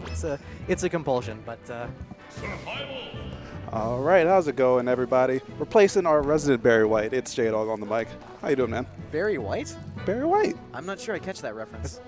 the singer. The singer. Hello? What did he do? Oh, hello. No. He's saying like a lot of like R&B and like Motown stuff. I see. Maybe outside of my area of expertise. No. Oh my God. Y'all are in Baltimore. You're supposed to know like a little. I just moved here like a month ago. I don't know a thing about Baltimore. I know Dang, Edgar man. Allan Poe is buried here. I mean, he's not even from Baltimore, but dang. No, I might. Dang. I might know him. Like, there's a Trader Joe's in Pikesville that I went into, and like they may have had him painted on a wall. They also had like Billie Holiday. Is she a Baltimore person? I don't know. I have to learn the lore. The rich Baltimore lore. He's not from Baltimore though. All right. So back to Smash Brothers. We got two guys. Well, one of these guys we're used to seeing in like top 8s a little bit, Disgaea. But the other guy, Orpheus, this is his first top 8. He was telling me about it on the way in, or like as I was coming in. So That's mad good. It's always good to see people like improving, climbing their way up. I've seen his Rob before. It's pretty solid. Like it's got some once he gets a lead, it's very hard to shake it from him, which is definitely a trait that you want to have as a zoning character player. yeah, definitely. And then even like I was saying before, he's always been like a solid player, but he's always been heavily gate-kept by quite a few players. And one of those players was Logic, who we beat in the bracket earlier. But he was telling me that he won Game 3 by Logic was playing Mewtwo, he just charged a Shadow Ball, and then he threw like medium charge out, and then he reflected it, and then Logic reflected it back, and then Orpheus reflected it back a third time, and Logic died at like 60%. Well, Yeah, but sometimes Karma has a way of catching up to him. It's looking like right now the sky is looking like Asian to Karma because a lot of this damage has been unanswered. But as soon as I say that, down throw to up air is going to get a little bit of percent on the board. yeah, something Orpheus is going to be trying to do this entire game, I think, is get himself some space, keeping Game & Watch away from him so that he can set up his good gyro setups and that kind of thing. Oh, that was great. That was a really smart option there. He noticed that he was in a very vulnerable position trying to recover, and so he used an aggressive option to prevent Disgaea from coming down and gimping him. Absolutely, and it almost got the stage spike, but Game & Watch's recovery is just a little bit too good for that. Yeah. But just like that, you really have to watch your buttons against Game & Watch because he has so many invincible or intangible options, and a lot of them kill, just like that up smash. Yeah, that's super scary. The Nair, and I mean, I've noticed Orpheus is opting for Nair to land a lot, is going to extend his hitbox, and Rob's hitbox is already pretty big. So Disgaea capitalizing on that and smacking him for it. We got 40% on Orpheus right now, 80 on Disgaea. Disgaea is a kill percent. Game & Watch, very light. Absolutely, but I mean, Orpheus still has to land that first hit though, and he's not really poised in position to do that. He's been trapped on the ledge for a little bit now, and now all those like fish, meat, and sausage is going to come out and still staying alive, avoiding the gauntlet of foods, but still Orpheus hasn't really been able to answer back with much yet. And he's opting for Nair a lot, but it's Disgaea is just not having any problem with punishing it. You'll notice there, he lands with Nair, and Disgaea just dash attacks, and that's really all Disgaea needs to do. What Orpheus is doing, I mean, like, armchair analysis here, is sort of, he's trying the same thing, like to get himself out of disadvantage, and I think Orpheus realizes that eventually, because he's getting nervous, like he's uncomfortable in disadvantage, all he needs to do is keep him there. Eventually, he'll make a mistake that is critical enough to punish. I mean, also to be honest, Rob only has like 2 options to land. Like, That's it's one of true. his biggest weaknesses as a character. So, like, this guy recognizing that can just keep on landing those up smashes as long as Orpheus tries to land on stage. Just because like his airspeed isn't particularly amazing, and like you said before, his hurt box is so big. It is huge, but it's not his fault. Like, they built him that way. Yeah, can't control it. You can't even say lose weight because like He's a robot. Yeah. I mean, like, yeah, but you could like shave off some of the metal on his chassis. That like, sounds dangerous and painful. Yeah, a little bit, but then we could have another character in the game, like Zero Suit Rob. Just And like little shavings of Rob. Yeah, Just yeah, like like- shiny bits of plastic. Very, very far chase. Coming in from Disgaea. Like, I mean, I did mention that Orpheus, once he has a lead, it's hard to snatch it away from him, but Disgaea is not letting him get one, and that's critical. Because, like, now he has to play from behind, and I think maybe, especially given the character he plays, that's a place of discomfort for him. Yeah, something to mention is that, oh, another stage spike, and this time there's too much percent. Let's see if Orpheus can get the edge guard. No, he mistimes the down air just barely, and now Disgaea is just going to keep on pressing that massive advantage he's built up that entire first stock. And falls out of that, but doesn't even have to tech the stage spike. Looks like he just dragged him down and forced an air dodge. I think maybe he was expecting to tech, and that's why he SD'd. Very dynamic game, this one, which is, sometimes makes it a little unpredictable. Like, things that nobody sees coming can happen, and they can definitely throw you off if, you don't keep your nerves calm. Using Gyro to punish that jab, a very good option, good damage off of that. Does manage to detect that back air, not falling out of that one. Yeah, that's true. And now, once again, it's just Orpheus on the left side or the right side of the stage. As that back air, oh my god, he was tickling the blast zone right there. And not going to get punished for that either. That was a very clean extension from Disgaea. Not too much, not too little, just right. Didn't steal the stock, but it was still very safe, and it did get him some percent. Can't fault it. Absolutely. Let's see, the grabs here with Rage. Oh, he doesn't go for the up air, just goes for hammer instead. But now I feel like the up air might kill, but I don't even think Disgaea is like putting that on his radar right now. He's just going for blood right now.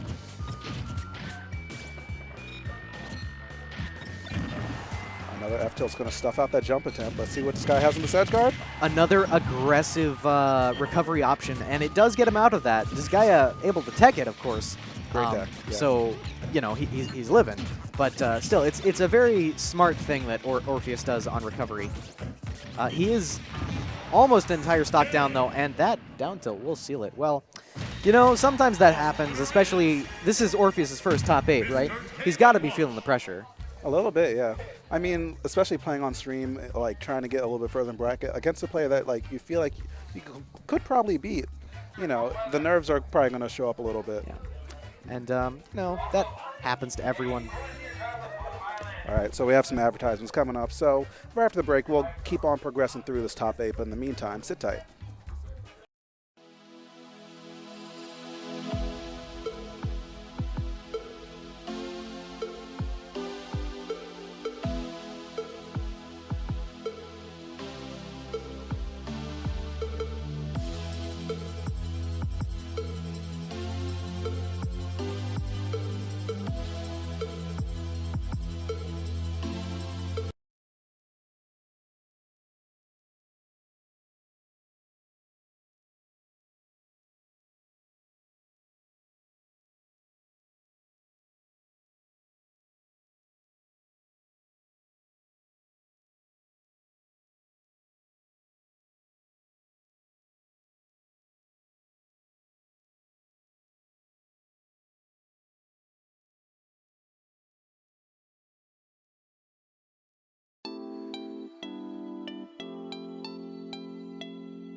Pop culture lesson. All right. So it looks like we got Dexter and I'm sorry, who's the? That's Cold Weather, guy. Oh yeah. Yeah. Okay. Yep, but welcome back, everyone. We're still moving through this top 8, and I'm going to pull up the bracket right now just to see where we are at, because there weren't like a whole lot of interest tonight, so we're probably pretty deep in, but this is the skill pool never really like drops too much out here as they do. There's always going to be some killers in this bracket, just like Dexter. Yeah. We saw Dexter, I think, dropping to Pink Fresh a little earlier. So this is, make or break. This is both of these guys. Their tournaments are on the line here. Yep, and this is losers quarters against Dexter and Cold Weather. We got a sword duel coming in. We got Ike and Roy, both from the same series. Both with very distinct sword fighting styles, though. Roy wielding his blade with a reverse grip, more like a dagger. Ike, more of a broadsword claymore style. Can we talk about how this is neither of their mains, though? Like, they both main, like, Marth. I expected, like, 2 Marths on screen, but instead we get Ike, which I've never really seen Cold Weather go for. That's gonna be a stock. That was a very smart use of counter from Dexter. Yeah, and Dexter is actually one of the better Roys that I've seen. His movement's always been more fluid than a lot of other players, and also his conversion game is huge, taking him all the way to the other side of the stage, and he is done. That's it. He followed his every move so well. I'm not sure like what the exact DI was, but even with like DI out, which it looked like Cold Weather was going for, he was able to follow it with that fair chain to take him all the way across the stage, set up for an edge guard. The stage spike on the up B, which is very hard to tech because up B is a multi-hit, is going to take Cold Weather's second stock and take the first game for Dexter. Yeah, that was a big just like string from Dexter. I don't think it looked like I didn't really have a lot of ways to DI out of that, just because Nair's hitbox is just like so big, and with Roy's like dash speed, he can cover so much space after he fast falls it. So Dexter, that was just more of a good execution by him than I think bad execution by Cold Weather. It was some, I think the way to avoid that is to not get yourself in the situation where you're set up for that kind of thing in the first place. So the old like brawl melee strats, just don't get hit. Yeah. Just don't get grabbed, bro. Don't get hit, Like if you're going to die, the second you get into disadvantage, just don't get hit. Yeah, just don't get hit. Easy. All right, here we go. So game number 2, same characters, but let's see if the result can change up just a little bit, because Cold Weather is going to need to make quite a few adjustments, and it's looking like he's getting something going right now. For sure. Got some nice spacing here. Cold Weather keeping Roy sort of at arm's length, preventing him from getting big damage on that sweet spot, which is, I'd say, smart play. But we've got an edge guard situation. We're not going to see anything like we saw in game 1, where he interrupts Ether with his counter. But wow, it looked like he read that option and just, you know, Definitely. messed up the execution. Yeah, the timing was just a little bit off, but I mean, Dexter's not going to be stressing about it too much. Even though Ike is absolutely a rage monster, the way that Dexter's been playing, he doesn't really look like he's worried about anything that Cold Weather can throw out right now. Yeah, he's just playing very safe, very conservatively. It feels like he's not worried, worried too much about upset potential, because he's like, if I can play consistently, safely, as long as I avoid. Oh, what? I feel like that's cheating. That hitbox was so far behind Ike that it's like, it doesn't matter. He's tied it up anyway. I mean, when you're getting clapped that hard for most of your first stock in game 1, you can cheat a little bit. Yeah, that's. Yeah, oh yeah, that dash attack is strong. Yeah. Ike's dash attack is actually, or not Ike, Roy's dash attack is no joke. I mean, Ike's dash attack too. Oh yeah, I wouldn't want to get hit by either of those. Like, you would probably die, like in real life. Please, I wouldn't be fighting in real life. Yeah, ironic. preferably not. These are like freakish superhumans who can jump in the air twice. Not the kind of guy you want to meet in a back alley. I mean, especially if he was holding a sword that big. Like, if I came and was like, yo, give me your money, I'm like, all right. All right, yeah, you got it. you can have it. Yeah. All right, but now Cold Weather in a rough position. Yo, but I love that the was reverse. smart! Yeah, that was super smart by Cold Weather to avoid being countered into death, but he still gets punished, and yeah, Dexter's not gonna let him get away with that twice. Will down smash him. I think he opted for down smash instead of forward smash because it was a little more confirmed. Ike may have crossed him up in that position, but the forward smash I think would have sealed the stock. So you know, risk reward. But Dexter is gonna take that second stock and win the set. I don't know if like y'all can hear the room mics, but the moment that F tilt landed, Raffle Fox was like, Disgaea, Chrome Kingfisher, you're up next. I was like, frame 1. All right, man, you got it. And speaking of Raffle Fox, make sure you tweet at him at the Raffle Fox saying happy birthday, because it is this man's birthday. Oh, how old is he? I don't know. He's timeless. Yeah, but while you're making that tweet, wish him happy birthday. We got some ads, so make sure you sit tight.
All right, everybody, we are back out here at Xanadu number, okay, this is going to be another guess. I can never remember from week to week. 223. Again? I'm one off again? But which one did you miss? Is it 222? It's 222. Xanadu number 222. And I'm joined by, what was your tag again, man? Sweet Buns. Sweet Buns, a.k.a. the man who sold out Richard Nixon. What the? What? Have you listened to the tapes? Explain this. Selling out Richard Nixon? If you listen to the tapes, his voice actually sounds a lot like yours. But anyway. Wait, it's not Barry White or something? Okay, well, whatever. We got Donkey Kong, we got Game & Watch, we got grabs, we got spacing, we got pivot tilts. Yep, and we also have Disgaea and Chrome Kingfisher. A Lilat cancel, using that up B in the slope. Yeah, he does that a lot on the stage. A lot of Donkey Kongs really do like the stage, but Chrome Kingfisher is one of the few that I've seen like really abuse it to its full potential. Just like that. But he's going to need a little bit more because right now Disgaea just holds all the momentum. And I think Toot Toot might confirm into a kill now? No, not quite yet. Too heavy. Yeah, but he's only a couple % away, but now I don't think it'll true combo anymore. Donkey Kong calling out Game Launch forward smash. Oh! trying to read some crazy movement option with a pivot grab with a crazy range, but Game & Watch narrowly avoids it with a dodge. Going for the ding dong. Will it confirm? Nope, air dodge. Brilliant DI up, barely avoided it. And up smash into, into neutral into forward tilt, only on a heavyweight, only on somebody that big. Yeah, now Chrome's already been lapped to percent. Even considering like the up throw up air might not work because of all the rage on him, he's kind of in a dire position. He needs to take this stock now with something like a powerful punish. But Disgaea with this good edge guard and using the invincibility on the up B to just intercept him every single way. What can Donkey Kong do about this? Vertical oh, hitbox. Oh. That was brutal. Animal abuse. Yeah, like Donkey Kong, it really didn't look like he had an answer to that outside of maybe stall out the up B, but you're playing a dangerous game with, you know, all the mobility that Game Watch has off stage with that. Not only an duck hunt. I didn't know he had a duck hunt. What am I going to say? Just a duck hunt out of nowhere. Coming at you. But a bit of background between these two players. Disgaea, he goes to school in the area, so we only really see him like during the school year. But Chrome Kingfisher, was a transplant from PA, and he was ranked out there. Very strong Donkey Kong as we've seen, and apparently a duck hunt, which I haven't really seen personally. But, you know, I feel like Chrome Kingfisher has the smarts to pull this off, but we need to see how much he knows the interactions in this matchup. And right now, Disgaea looks like he's studied up. Air dodge read into drag down shenanigans, putting him on the floor where Duck Hunt might be at his most vulnerable. On the floor with you very close to him, can't set up those projectiles, cannot keep you away. Yeah, and also, like, Game Watch doesn't really have the frame data to really check down Duck Hunt too much, but even still, it's just enough to make the job work. But what about the Game & Watch bucket? Like, how does that work with the projectiles of Duck Hunt? I imagine it doesn't. Like, this is a matchup you see all the time. We have to know this. Yeah, I mean, I'm not sure about that interaction specifically. Disgaea doesn't really go for the bucket like a whole lot from what I've seen. But let's see if he hits that tech. No, he does not, and that's going to be the first stock going in Disgaea's favor. Game & Watch dragging Duck Hunt straight into the stage just to make it even less techable. I think it's untechable, actually. Yeah, it definitely looked like suspect techable. Like, that looked kind of hard. But the 8 going to come through, explode the can, and now Disgaea is starting to get close to that kill range. Even though Duck Hunt doesn't have like a lot of kill power, if he lands certain hits, he can probably kill Game & Watch around this range since he's one of the lightest characters in the game. Here we go. Chrome Kingfisher just hasn't had the time to set up the stage for anything. Going deep, ledge trump into a Yeah, popping out of the up smash right there. Duck Hunt smash smash just covering the panic jump towards the stage. Yeah, but Duck Hunt smashes are almost notorious for never working when you need them to the most. It's especially against light characters with small hitboxes.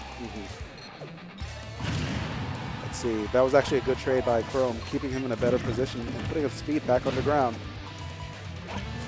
All right, let's see what he can make happen here. A brilliant ledge trump. Not going to be able to use a vulnerability. Game & Watch with a chase.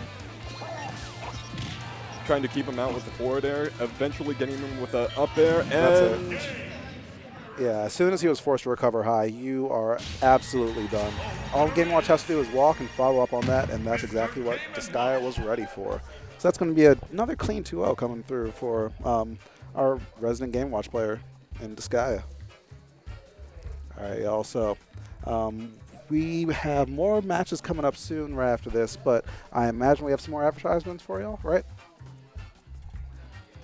All right, we do. So make sure you come back because we have another Xanadu Classic coming up in ZD and Pink Fresh. So stay tuned.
@sweet_buns. I need a Twitter handle. Help me out, chat. All right, everybody, we are back in here with the Xanadu Classic with a little bit of a remix, kind of shades of GTX Grand Finals, but two entirely different players in Tweak Fresh this week versus ZD. Going straight for the Luigi Cloud. Oh, how bold. Yeah, a lot of people were saying this matchup was like really awful for Luigi, but then Elegant came through the work and actually like demolished almost every other Cloud in the world except for MKLeo. And that game 5, you can say that he kind of won that because that back air was heartbreaking. But you know, this matchup has been reworked a lot in this meta, especially in the last few months. So let's see if ZD has been up and taking his notes, and if Pink Fresh has been keeping up with all the 70 different characters this man's playing, because he's whipping out a new one every week. He's coming right across the stage with that down air, going for the Ooh, combos. ooh. We've got fanciness. Straight into another grab, just shimmying over. Putting pressure with the fireballs, forcing him to jump, hitting him with the jab as he lands. Keeping him on the side, Cloud just getting his limit and hopes he can abuse his speed to like get that up air in, but no, being caught with the up smash. Every single grab, Pink Fresh has just been yelling for his life because honestly, it's scary, especially now that he has a limit and he's at this high percent. ZD can just put in so much more work with every single grab. He's already racked up like a lot of percent on him. Cloud still has limit, so it's not entirely impossible, but this back throw is going to be close to killing, but stalling out his momentum with that fireball is a really good idea. Shooting for those crazy up smashes now. It will kill at this percent. Unfortunately, a nice dunk with the down B. Good mashing. Yeah, it looked like it just barely nicked Cloud's like head, and he was like, all right, I'm out. I don't think anybody saw that coming. I mean, I saw it coming, but like, that, oh! He's dead. He's dead. He was caught in a rock in a hard place. If he had jumped there, he would have jumped straight into a tornado into his death. If he had jumped away, you know, we get that scenario where he just didn't have the mobility to make it back. I think the only way he could have maybe made it back is if he had jumped in, but even that's risky the way that ZD was drifting. That was such a scary position for Pink Fresh to be in. I'm in absolute silence. That Luigi just went ham. I mean, that's what Luigi has to do with this I'm matchup. instilled with a primal fear. I mean, once you get a year named after you would just become a monster sometimes. And oh my! What? Oh yeah. Yeah, the year of Luigi. I'm sorry. Forgive me. Nah, you're good, man. You're good. Luigi trying to trying to scoop him from under with a up smash that will even beat Cloud's down air. At certain ranges, yeah. It looks like Pink Fresh kind of just got a awkward hitbox of that. But now, even though the start isn't as bad as last game, it's still looking kind of rough for Pink Fresh right now. ZD's just playing such a good job with his, every single time he gets a grab, he just gets so much more off of it than you would expect him to, just because of the nature of Luigi. And also these up smashes, Pink Fresh just hasn't had a chance to jump at all. The up smash making it very difficult to land, just the amount of angles the up smash covers. If Cloud's going to hit it with a down air or challenge it, he has to come in at an unexpected speed or get just the perfect angle right on top of him. And the up smash making like Luigi's head swing so much, it's really hard to get point center. Absolutely. He really has to check out his jumps. Now Pink Fresh has a little bit of an advantage. He just burned his limit, but that anti-air up tilt is definitely a good way to get things going. He lands another back air after that, and that big forward smash. With the forward smash. Called out. Absolutely. I mean, Luigi has to remember sometimes that you're still playing against a sword character who has one of the biggest swords in the game. You can't afford to land on him so many times without taking a big punish, and that was just his big wake-up call right there. Cloud unfortunately whiffing, getting grabbed for it, defending with a forward tilt. Luigi immediately just running onto center stage, calling out a jump over, a cross-up. Yeah, that was a Shades of Fox moment right there. Sometimes in ZD's eyes, you can tell he's just going to say screw it and run in an up smash, and that was one of those times, except with Luigi. Still works, though. He ran in and beyond, right across. Good patience right now from both these players. Manages to make his way back to the stage, and now ZD still has a little bit of a hill to climb, but lands 2 down airs and a nair, We and got now combos, we have tech reads, we have potentially a Cloud limit break finisher. Yes. Fatality. And that was the straw that broke the camel's back. Oh, as soon as you air dodge against Cloud and he didn't throw out a button, if you're above 100% and he has limit, you're dead. Like, most Clouds worth their salt will be able to just run up and just limit cross slash you on reaction, or even just back air you. Cloud just has so much ground and air speed when he has that limit online. Air dodging against him is just another nail in the coffin. 3, 2, 1, go! All right, so game 3, we got the same stage, same characters. Immediately with a falling forwards, a falling neutral air, but misses a grab follow-up into combos of using Cloud size and weight class, of which I cannot name. I can't remember his weight exactly, but I do know that with his fall speed, he becomes one of the faster fallers, or with limit, becomes one of the faster fallers in the game. So, Now, is it Cloud's weight class or Cloud Sword's weight class? Never mind that. We have Cloud getting the recovery, calling out Luigi's punish with the up air. A bit of dash dancing, keeping him out. Cloud just going in, no longer fearing Luigi. He is no longer the monster we thought him to be, but he could prove him wrong. Oh, challenging him with the, nice combo, bouncing right off the stage. Neutral air covers, does not cover the air dodge. Back in neutral. yes, indeed. And now Pink Fresh is looking like he has a bit more of the tempo of ZE down. He's getting more of these power shields, and he's reading more of the ledge options and defensive options. And that's what makes Cloud Strife one of the scariest characters in the game. When he has a limit and he's starting to read you, what can you do? You can only do so much. And you can answer back with a down air. That's always a good way to answer back when he gets a read like that. A fantastic way to abuse Cloud's recovery, which does not get the ledge snap, does not get those invincibility frames. Yeah, and ZD's putting on some big damage off of one grab. 50 and to 60% just off of a grab combo into a couple jabs. Chopping them out, calling out. Hope. Unfortunately, not getting the follow-up on the neutral air. Cloud dash dancing now, going for the grab.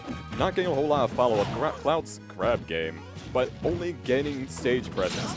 Going to, like, abuse that recovery and be able to, like, zone out Luigi's defense.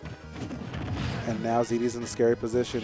He didn't have a jump earlier, but Pink only got like a grab and a couple stray hits off that, so it could have been way worse for him. And now ZD's back in another advantageous situation, but Cloud's going to come through with a big dash attack, and now he's starting to throw out those really big hitboxes of his in the up smash as well. That was such a scary situation. Almost nicks his leg with the up smash, but now the limit's online. What can ZD do to seal this out before Pink Fresh finds another avenue? Wait, it's gone. Where does limit go? I suppose he just got to start up on his limb move, just like how your double jump gets burned from time to time. Luigi, unfortunately, not going to make it. Both players scared. Luigi the first to come out. Well, he best roll. Luigi. Yeah, Luigi can always make it back if he has a jump, but that back air is going to see out the stock finally. Pink Fresh staying composed almost the entire way through, and that's exactly what he needed. Because some of those recovery situations were honestly kind of scary for him. It's straight back and forth, left side of the stage, right side of the stage. We got edge guards left and right. Luigi sometimes opting not to use an air dodge, not to use a second jump, just going straight down, getting up in his face, and going for a combo starter. Yes, indeed. We're off in the game 4 right now. So, Pink Fresh going up 2-1, or Twink That Fresh. is not safe. Yeah, that is definitely not safe. Or a good recognition by ZD to get a regrab on that, but he doesn't get too much more. And now only 25% on ZD right now, but he still has to work his way back into the stage, which he does with another well-spaced jab. Here we go, though. Let's see what ZD can get going. Not a lot, and now you give Pink Fresh an inch, and this man will take a marathon. You cannot afford to drop so many combos against Pink Fresh because he will convert that into a big stop. Not only that, opting for a high recovery by drifting forward the stage. A high to mid, rather. But against perhaps Cloud's limit break, he will go out and follow you off stage. He can do that. He can afford it if it means taking your stock. Alright, grabs, throws him back off stage. Let's see what he can make happen. The limit's online, but the limit decreases your jump height just a little bit. Shield. So he wasn't able to make it back to the ledge because he got that limit. Oh, unfortunately, dunk hitbox that will take his stock away. Luigi Yahoos in celebration. Wow.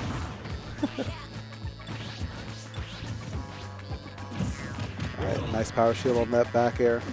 So now ZD is looking like he kind of has the tempo down for Pink Fresh as well. He's starting to space around more of these aerials and just punish more accordingly, but Pink Fresh still has a little bit of gas in the tank, and literally and figuratively, because now that limit's online and ZD has to work his way around that. Back on the ledge yet again. Let's see what he can make happen. Oh, another quick draw moment, but ZD just ends up committing a little bit earlier first, and now Hoping to force him to burn that lemon recovery, but Cloud calling him out, goes to the side, being unfortunately missing. And another 70-30 situation, Cloud trying to zone him out while Luigi dances and puts him off stage once more. This is Cloud's danger. This is off stage. And is he going to kill without he won't be able to make it back. Oh! Oh my god, it didn't look like ZD was about to live that. If he had KO'd or even Star KO'd, Pink Fresh might have been able to up B, stall his way out until the animation finished. But surprisingly enough, that didn't kill. It looked like a nair or up air. I can't even tell. Is that a DZD moment? DZD. All right, you got it. But you got it. But You got it. yeah. Just barely not killing off the top, and now that's going to force a game 5 out here. And they've stuck with the same stage every single time, but the adaptations from both these players have been very strong the entire set. Cloud trying to space Luigi out. Luigi finding that one opening to go in. Cloud on the edge guard, unfortunately whiffs the forward air. Luigi on the pressure again, getting that grab, getting that combo starter. Unfortunately not getting optimal percent. Cloud's DI putting him behind Luigi once he hits down air. Nice. And now ZD doesn't have a jump, and this is just the Pink Fresh show. He can just land these up airs, and he burned his jump yet again, but ZD actually managed to make his back to the stage without getting like too much. A fantastic off tech, that. immediately jabbing out of it, getting him off the stage and spiking him with the down B. A fine finisher. Yeah, it looked like Pink Fresh tried to go for a limit cross slash, but it just got called out. And now the Harvey on the forward smash, and surprisingly enough, ZD hasn't died yet again. The DI on the slippery plumber has just been insane so far the last 2 games. ZD opting not to use a platform to recover, instead recovering low. Nice. A fantastic call out. But why a B? Um, Style points? No, because you can react to that a lot easier, and it covers a lot of that space if they roll or neutral get up. So that was like one of those things that Tweak does a lot, and Pink Fresh plays with Tweak quite a bit. But now let's see if the DI is there to get out of the combo, because 53% off of one grab, and ZD is still getting ready to bring even more. Air. Oh, nice spacing. Is the forward smash going to kill? Not yet, but that was a big statement from ZD. Cloud is on the edge here. An up smash, a throw off the stage, getting rid of his limit break. Staying alive, Oh, staying we're going alive. single jump shenanigans. And now, actually, the Trying to fireballs, force that limit break out. the fireballs Double coming jump's from gone. ZD. Forward air will save him. Oh, nice finishing touch. Is that Oh it? my word! That was beautiful work by Pink Fresh. Once again, that airspeed by Luigi isn't big or isn't fast enough to really get him out of those scary situations, and Fishing Touch just covers up so much space. We have a miracle, ladies and gentlemen. That was great. Oh my gosh. Yeah, that what was a a good matchup. set. That was fantastic. Yeah. Put simply. It seems like Luigi Cloud is a lot more even than people gave it credit for at the beginning. Like, Just Luigi be able to use that speed and perfect shields to get all up in his face. Really get lots of leverage off the combos, abusing his size, and as well as abusing Cloud's recovery with his down B. absolutely. So now, to give you a bit of space to cool off from that set, we got some more ads for you before we move on to the next one. So sit tight, stay tuned, and we'll be back with more Xanadu after this.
All right, and we are back out here at Xanadu number 222. Dexter, Disgaea, fist bumps out, saves his pick, characters locked. Let's get into it.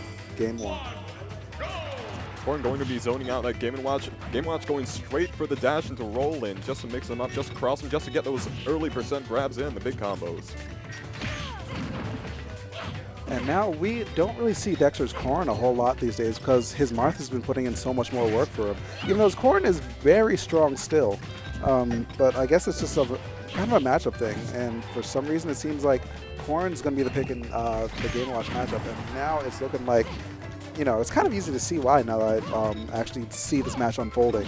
All these pins and all the space covered What is a just sliding hard to get pivot around. grab. What beautiful momentum.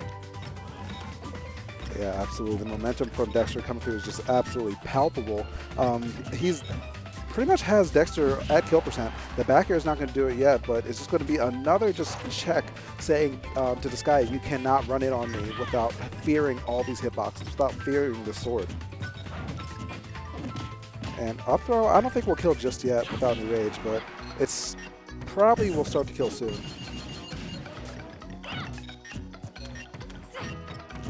Yeah, Disgaea's matches have been surprising so far this game, but Balloons. yeah, he hasn't been able to mash out of that. Only one pommel, and that's at that percent, you are Mixing up the gone. down air, going for the side B to jump ahead, air dodge.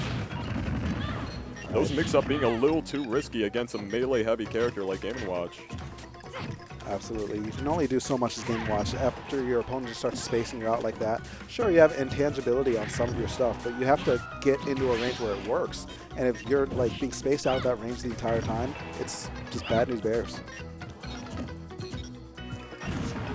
Nice. The up air is going to check out or check down that ups or down air, and now Disgaea is kind of on the ropes. With this much rage, Corrin can make the stock explode on this light character. Corrin resolute to keep center stage, but the platform might mix this up. No, dash dance into a dash attack. Dash attack to cover the neutral get-up option. Very lingering hitbox, and no catch-up. Corrin opts to recover high, usually a more risky option. Yeah, Corrin has a bit more angles. Another high recovery. Game & Watch has to cover it. Can't fool him twice. Yeah, Corrin has a bit more angles than a lot of other characters, or a lot of the characters that we saw Disgaea fight tonight. So checking down his recovery with the up B is going to be a lot harder. Oh, the up B getting a kill at the very end of the platform as it's at the end of its pivot. Wow. And honestly, if Disgaea had done that up B a little bit earlier, he might have just flown straight into the pin hitbox and died for it. That was a quick draw situation that Disgaea just barely got the better end of. It was really a beautiful, just seizing the opportunity. Crazy. Yeah. Anyway, Game & Watch opting to land with that down air. He's only challenged it once with an up air. Corrin could potentially run for a DBZ moment. Challenge a Game & Watch down air. That requires very precise timing, of course. Just because of how long Game & Watch's down air really is. What, are you talking about like punching it with up air? Yeah. Oh, Yeah, Corrin's up air totally could challenge that and just killed him off the top. oh yeah, he did that a couple times earlier. Yeah, it's another just big matchup dependent thing that it's looking like Corrin does better than Marth in that scenario, because Corrin's up air is like not significantly bigger than Marth, but it looks like it's big enough to make it safer in this matchup. Corrin going for the combos. The combo with the air, forcing him into an air dodge would shrug him off the stage, getting him good percentage as well as stage control. All right, so let's see what Disgaea can Those get early going. game combos, up tilt, neutral air. Unfortunately, no follow-up, but Corrin was in a prickly situation, having burnt the double jump. Corrin trying to like take advantage of Game Watch being at the very edge. Corrin being a character with long range disjoints, very good at covering these get-up options. All right, Disgaea has to burn his double jump, but he just gets dash attack off stage yet again. And now Dexter's starting to mix up his game a little bit, hits the ledge trump, and option coverage is there. Another pin was just going to send Disgaea in the same situation he spent almost half this game in so far, but he finally gets something going. Grab to a back air, but doesn't find too much else, but he's getting some good positioning. Catching him on the landing, Game & Watch will decide when you land. And Dexter, knowing that he A gave up a little bit fantastic of dash space. dance, waiting for him to press buttons, and entering in. All right, Dexter looks like A he expected. counter. Looks like he expected something right there, but will he be able to make it back? No, just barely not getting the magnets, and that's going to be the kind of an even trade for both these players.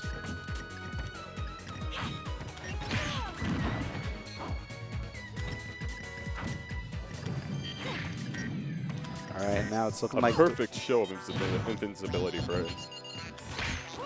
And now it's looking like this guy is swinging and whiffing quite a bit more than Dexter is. Might be signs of a bit of nerves or how you play the character, because Game & Watch looks like if you both hit a button at the same time, you're dead. It's a lyrical, miracle, satirical, spherical. What? He's dead. But he's dead, That though. was wild. But yeah, like I was saying, Game & Watch is one of those characters where if you both swing at the same time, odds are he's going to win. But in that scenario, looking for that grab and just going for the 9 right there, I didn't even think he was going to be in kill range. What was but going through his mind? Was that the optimal thing to do? probably. I mean, a 9's probably like always optimal. He was probably just like, well, screw it. Let's see if it works. Let's see if it hits a 9. Let's see if it kills. And now Disgaea, with the blessing of Game & Watch RNG, is going to take the game number 2. A down throw into jab. Good 18%, solid, but perhaps there could have been more. Perhaps it was perfect DI that made him that forced him to do that. Catching him with the side air, unfortunately not going to get any more. Corrin landing very quickly with the down air. Corrin trying to cover Game & Watch's landing with her the side B, forcing him to jump. Nice spacing on that up smash. And now this guy is looking a little bit more comfortable. Now that he has himself on the board, he's like, all right, I can do this. I can maybe beat Dexter out here in a losing matchup, presumably.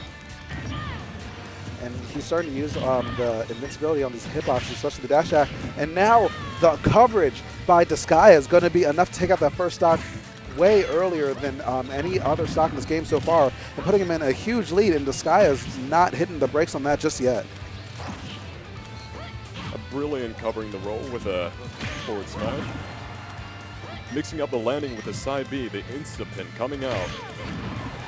Covering the landing again, this time it's an air dodge read. Game & Watch beating him out with a down air, trying to catch the up air. Oh, a tipper to finish off the stock. Yeah, one of those scenarios where the Corrin side B hits the tipper before it like sends you into that stunned animation. So that's going to absolutely obliterate Game & Watch's first stock.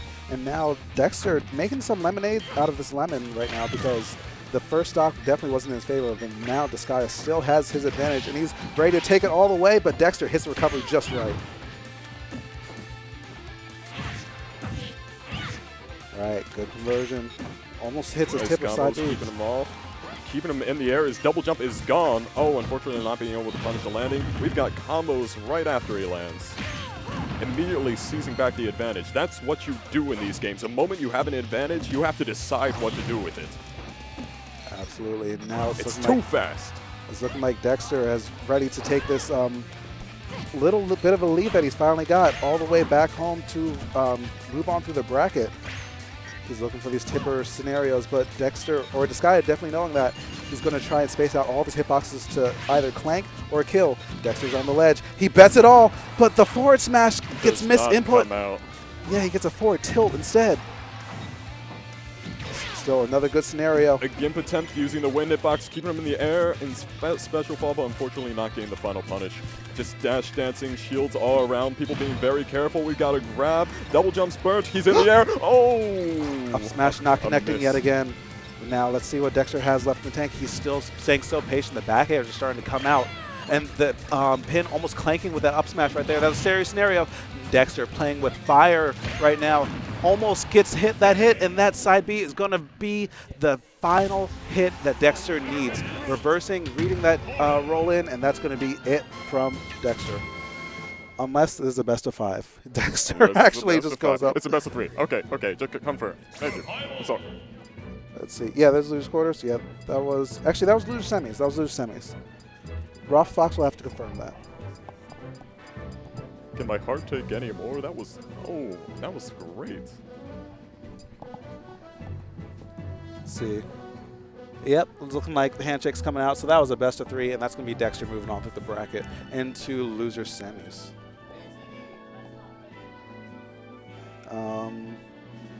Actually, no, that was loser semis. Into losers finals. Yeah, bracket hasn't been updated, not a quick minute, but let's see. ZD took it over Pink Fresh in winners finals, so that's going to be Dexter playing ZD. All right, so we don't have ads this time, so we're going to get straight into the action right after these buttons are checked and characters are selected. People are saying male corn is the best corn. I don't believe it. I just can't believe it. I mean, I feel like male Corrin has better colors, but female Corrin's like looks cooler design-wise. Well, but better colors is like completely different what compared to real life in this game. Bright colors like match the environments more. Like Smash 4 is bright, it's appealing, it's optimistic.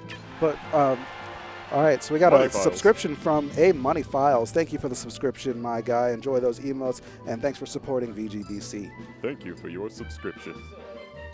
Yeah. What? Well, for old time's sake, for old time's sake. Sub height.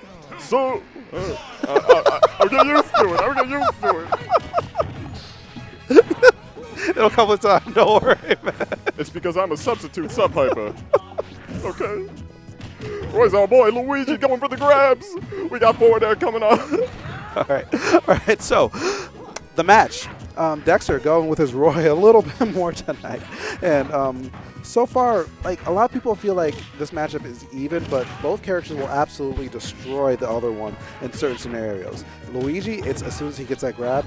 Roy, it's most of the other times, as long as he's like getting spacing well against the shield and just whip punishing Luigi appropriately. Luigi trying to like Roy, not Luigi, going for the side B just to like cover him shielding as soon as he lands. Gives him a lot of shield pressure, as well as calling out his ability to grab as soon as this first part of the side B hits. The Dancing Blades. Going to read that air dodge. Yeah, nice air dodge read. Putting ZD in another advantageous situation. But now ZD entering back with that up smash. Looks like it kind of caught Roy's hand as he was hitting that neutral air right there. Roy showing a bit of patience. Luigi almost able to get the punish with a perfect shield, but Roy just barely being able to get the down tilt out to keep him away. Nice up smash. Call Right out with the up smash. It covers air dodge, it covers every offensive option, but the point is, it's Thundercats. You gotta be right above them. Absolutely. The spacing is always going to be there from Dexter, and the timing is going to be there as well. Punishing the neutral get up with a forward tilt. So now let's see what Dexter can do to even this up a little bit more. Luigi's looking really fresh tonight. He goes for a spike right there, but it just barely gets hit by the laser on the way up, and now Dexter gets a little bit of a string going, but doesn't get too much more off that. Carrying on with the combo, landing with the neutral air, getting combo by Luigi, trying to like get the fireball just to optimize the damage while he's in the air, and the combo's already over. You might as well throw it out. Anyway, off the stage, Roy never going to challenge that recovery. Too strong. Yeah, it's rarely worth it for Roy to go out there. He's kind of like a bootleg Fox in those edge guard scenarios. Like, he'll punish you as you're getting off the ledge, but... We've got Wah. Yeah. When he is in the air or off stage, that's where Roy is not really at, like, in his element. And that's going to be what ZD recognized to punish and seal out that first game.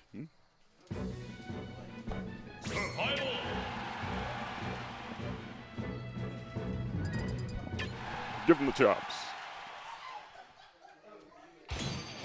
All right, so Dexter's counter pick will be Final Destination out here in game number 2. Luigi going for a little bit of a crouch. Roy just straight going into it, not fearing Luigi's grab game at all, but calling him out with a wah, not going for the like low percent grabs. But instead, a very safe, very good punish for Roy's just constant short hopping. Aggressive short hopping. And look at this ledge trapping that's happening right now. Every single time that ZD tries to get off the ledge, he's being punched appropriately with a good reaction by Dexter. You can't neutral get up against this man. You can't get up attack. And if you try and hit a button afterwards, you'll be checked down with that jab. I think ZD might have burned his jump. A jab into a turnaround back air. Beautiful. And actually calling out Luigi's recovery. The side B will not help him out. The down B's already burnt, and unfortunately, he's out. That edge guard lasted a solid like 10 seconds, and he burned his jump in the first 2. That was just good just option coverage coming from Dexter. ZD is going to need to make something happen big. Just taken off stage again and again. Luigi just cannot take it back. and the neutral air is just looking like it's covering every single thing that Luigi tries to do. As soon as Dexter sees a little bit of Nice movement, reaction. yeah, I was expecting neutral air, but Dexter was already there with the double-edged dance, ready to punish every single thing that ZD has on the ledge. What do you do against Taking the this? center stage, unfortunately not reading the air dodge. Luigi is back. Luigi is unfortunately going to whiff the combo, but he is off stage now. Luigi's in the advantageous position. Go back on the ledge yet again. Gets the first hit of a double-edged dance, not able to convert much more off that, but the spacing on that forward smash. Not the spacing. Roy went right over Luigi. The back air abused Luigi's the hit back, his slide whenever he gets hit in shield, which allowed him to cross him up. That, and also Roy moves a little bit backwards during his back air animation too. So it was a little bit of the slipperiness and the fact that he got pushed back. And using all those factors combined, Dexter recognized, hey, I can forward smash this if you decide to do literally anything. That was really smart from our Roy. Yeah. The boys looking crisp tonight. Straight into it, going for the neutral B from both of them. We've got dash dancing from Roy. Luigi just giving him the stare. Luigi, oh, just one running up, giving him the perfect shield into a jab. Unfortunately, no big damage. All right, carries him a little bit off stage. ZD, though, he's going to be just fine. Always ready to make the recovery. It's just getting off the ledge is the hard part. Even though Battlefield might give him a little bit of something to work with. But now ZD, ooh, that was a cute no combo. text. We got platform resets. Nice. Dexter is moving, though. He gets a little bit of a dancing blade and just enough to mix him up to get a grab afterwards. Canceling that dancing blade just to read the air dodge. Now that's knowledge of your moveset. Absolutely. And now it's looking like the big X factor that ZD had to work with in the last game that he needed to fix was spacing. He's just spacing just everything slightly better so that even if he does get hit now, it's with a sour spot at worst. Just like that. Spacing him out. Yeah, I haven't seen Sending him off stage, getting those 70-30 situations. Yeah, aside from that forward tilt, I haven't seen ZD really get hit with a sweet spot anything in the last minute or so. Freaking Luigi out, forcing him to double jump, air dodge. Reading Rainbow. Yeah, and the He sweet just downloaded an ebook. and the sweet spots that Roy does hit, they hurt. But Luigi has those hitboxes too. The up smash is going to be enough, even on Battlefield without Rage, to see out that first stock, one of the faster falls in the game. Ooh, the get-up attack will mix him up this time into a combo. It is neutral. Luigi's actually at the advantage. Full stage control, but Roy taking him all the way off the stage. Luigi regaining momentum. Fought back with the jabs. Luigi not feeling out his boundaries quite right. Roy pushing him back, saying, you cannot do this to me. You can't do this to me, Roy. All right, ZD though, air he dodge burned read. his jump. He has to recover low this time, but this Ledge time Dexter trumps. goes for a trump, and that's a regrab that goes unpunished. All right, and now just another ledge trap scenario. That down tilt pushing Luigi back far enough to be hit by a jab. A forward tilt will confirm. Yeah, 2-1 in Dexter's favor. The Roy is looking so strong tonight. The movement is there, and I'm really liking his conversions. ZD's doing a good or a better job of spacing as the set goes on, but it's just looking a lot harder. And now ZD says, I'm done playing Luigi. He literally shook his head and was like, all right, I'm done with this. This matchup is too difficult. And honestly, a lot of times against a faster character like Roy, Luigi has to work twice as hard just to get in. And even though it hurts when he gets in, it can be rough. So he switches off to his tried and true Fox McCloud. Calling out the short hop with a dash attack. Going to be mixing them up. Jeez, everybody got confused there. Ended up with a just simple jab, no big damage. But we've got Roy on the offensive, freaking him out, forcing him to get some defensive maneuvers in. Recovery situation. Roy unfortunately not getting the disc joint on the FB. Big damage, but unfortunately no tech read. Yeah, and going into this matchup, Dexter actually doesn't mind Fox Roy A too much. creative dash attack at the end of the platform into, was that a up tilt? Nice coverage right there. Up there. Yeah, and that's going to be ZD taking out that first stock. there's no hitbox directly above Roy during his up B, so if you fall into him, you can actually cancel it out and like maybe even trade or get the fair footstool just like that. ZD, definitely familiar with this matchup, and the thing is, all of Dexter's characters are kind of vulnerable to that scenario. Nice, Playing but out the neutral get up with a neutral jab into a forward air combo, taking him further off the stage, getting like, ooh, the sweet spot, big damage. ZD trapped on the ledge yet again to see if he can make through the neutral B. He makes it through, but now he starts to get off the ledge, and that time he gets off the ledge in a body bag. ZD's second stock, or first stock, is going to fall through forward tilt. Fox opted to wait out a little bit more because he saw he was like hopping up and down with those neutral airs. Oh no! I'm gonna cry. No, not like Cry, that. man. Oh. He wanted to press forward just enough to land on stage and try and frame cancel the nair maybe, but sometimes when you're on the very edge like that, you can't really afford to play a dangerous game like that, especially when you're like gonna drop like a brick as soon as you mess something up. I think he could afford it. He just like, he got loan sharks. That was a scam. That's how they get you, man. With that interest. That's going to come through in the way of Game 5. Although, Dexter switches off to his Marth. So we're both playing with the true mains right now. We're But FD now. yeah, FD is going to Bring double jump, not covered by Fox. It's nice dancing. Using the shield, a small grab to kill. Not kill. But we got up tilts. We got up tilts. Marth opting to whip out his up air. In certain directions, it comes out really fast. But I believe it's in front of him.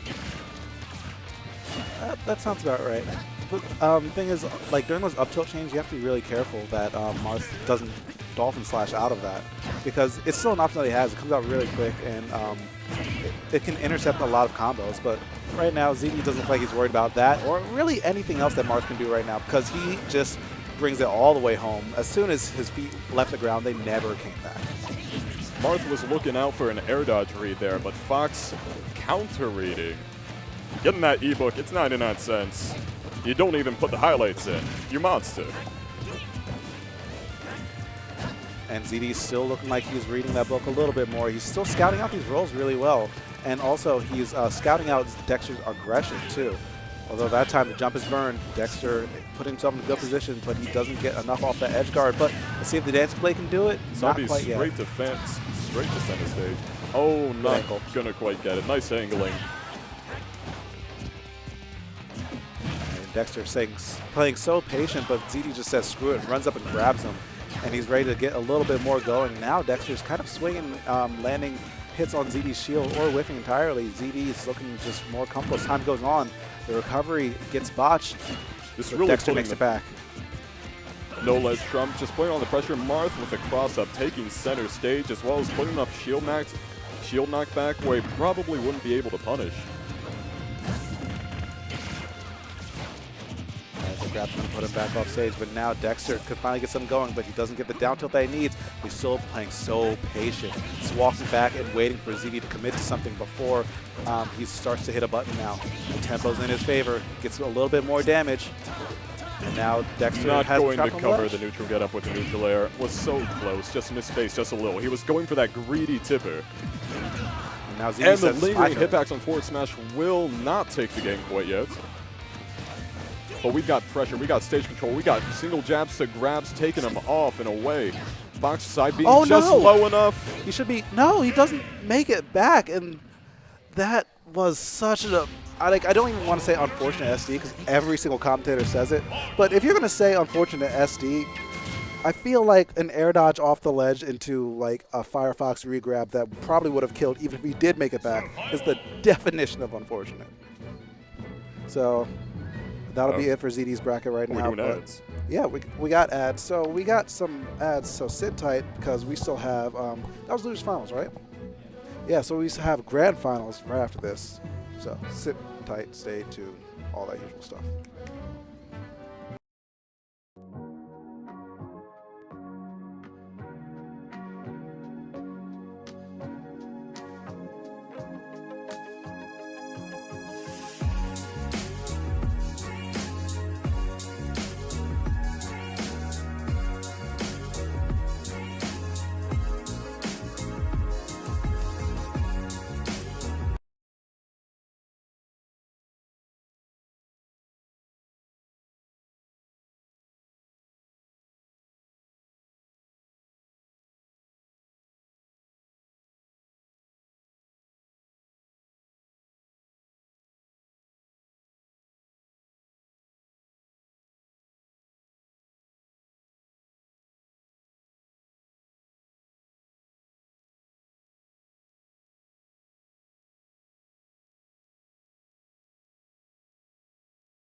viewers.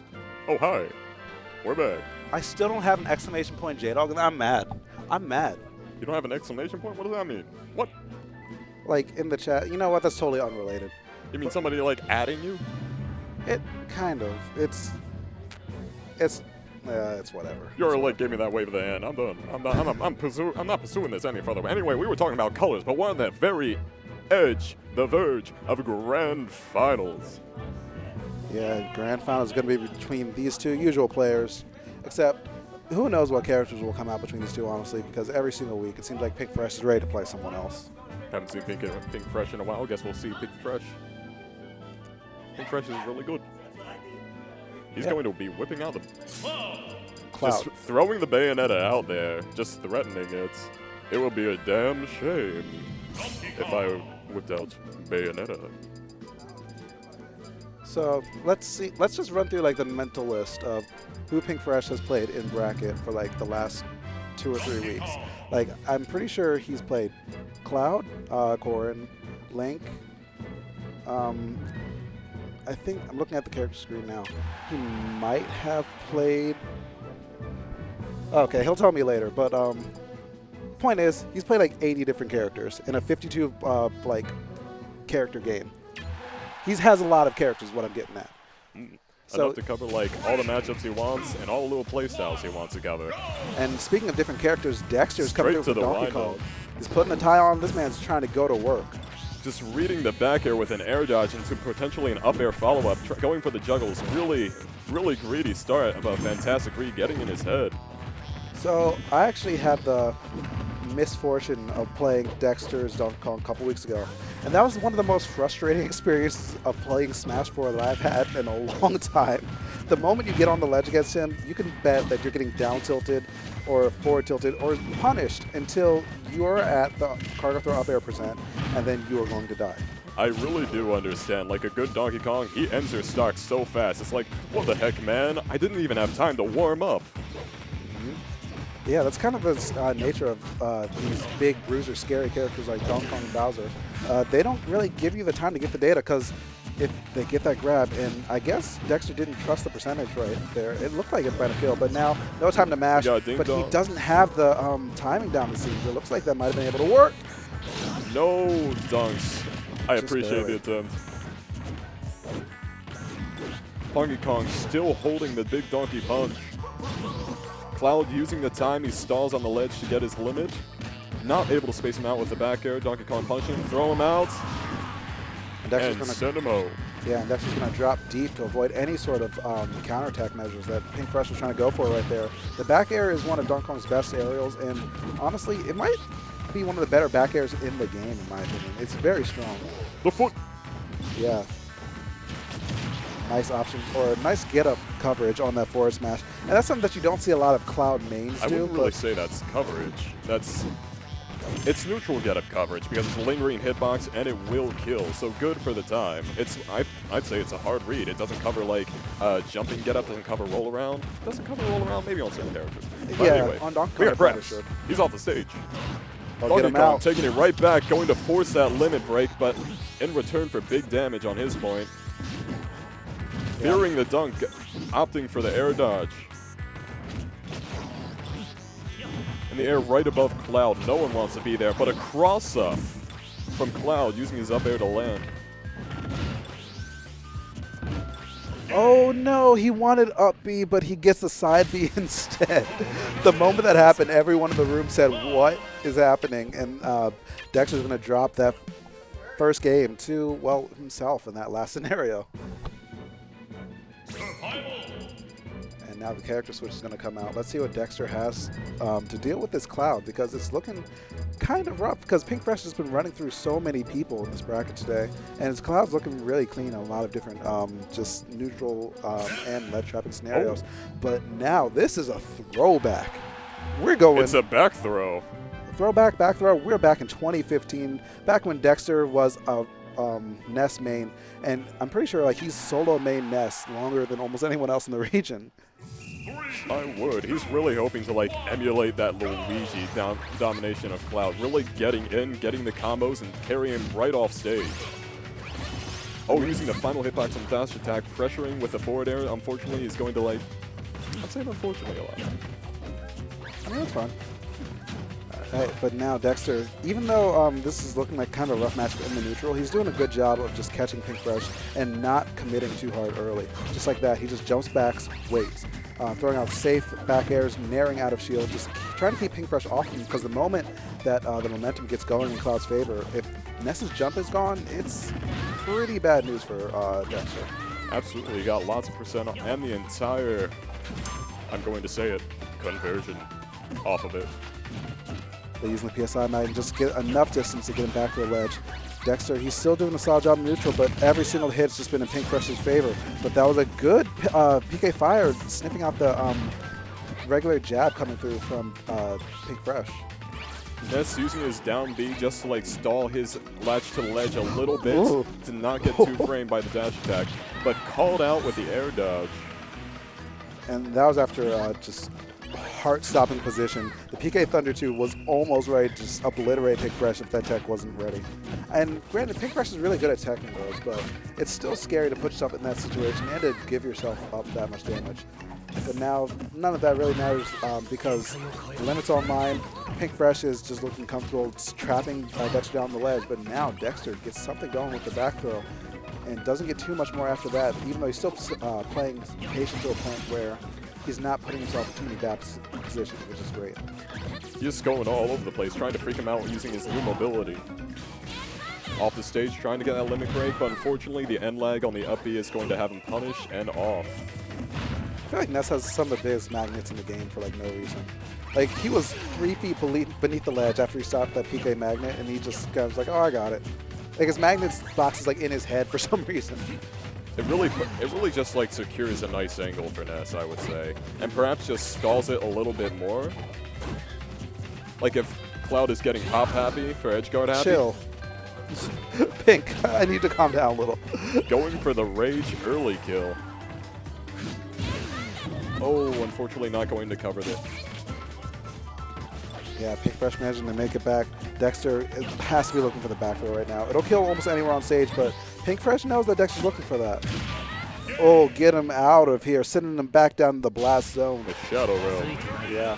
I mean, there was only so much that Ness could do there. He could have maybe thrown out a Nair, but Dexter, he was just trying to get back to the stage somehow anyway. But every single way, every single turn, Pink Fresh was ready, waiting, and the Buster Sword was also ready to seal out any sort of thought of aggression that Dexter had. Sometimes when you go out, you get busted.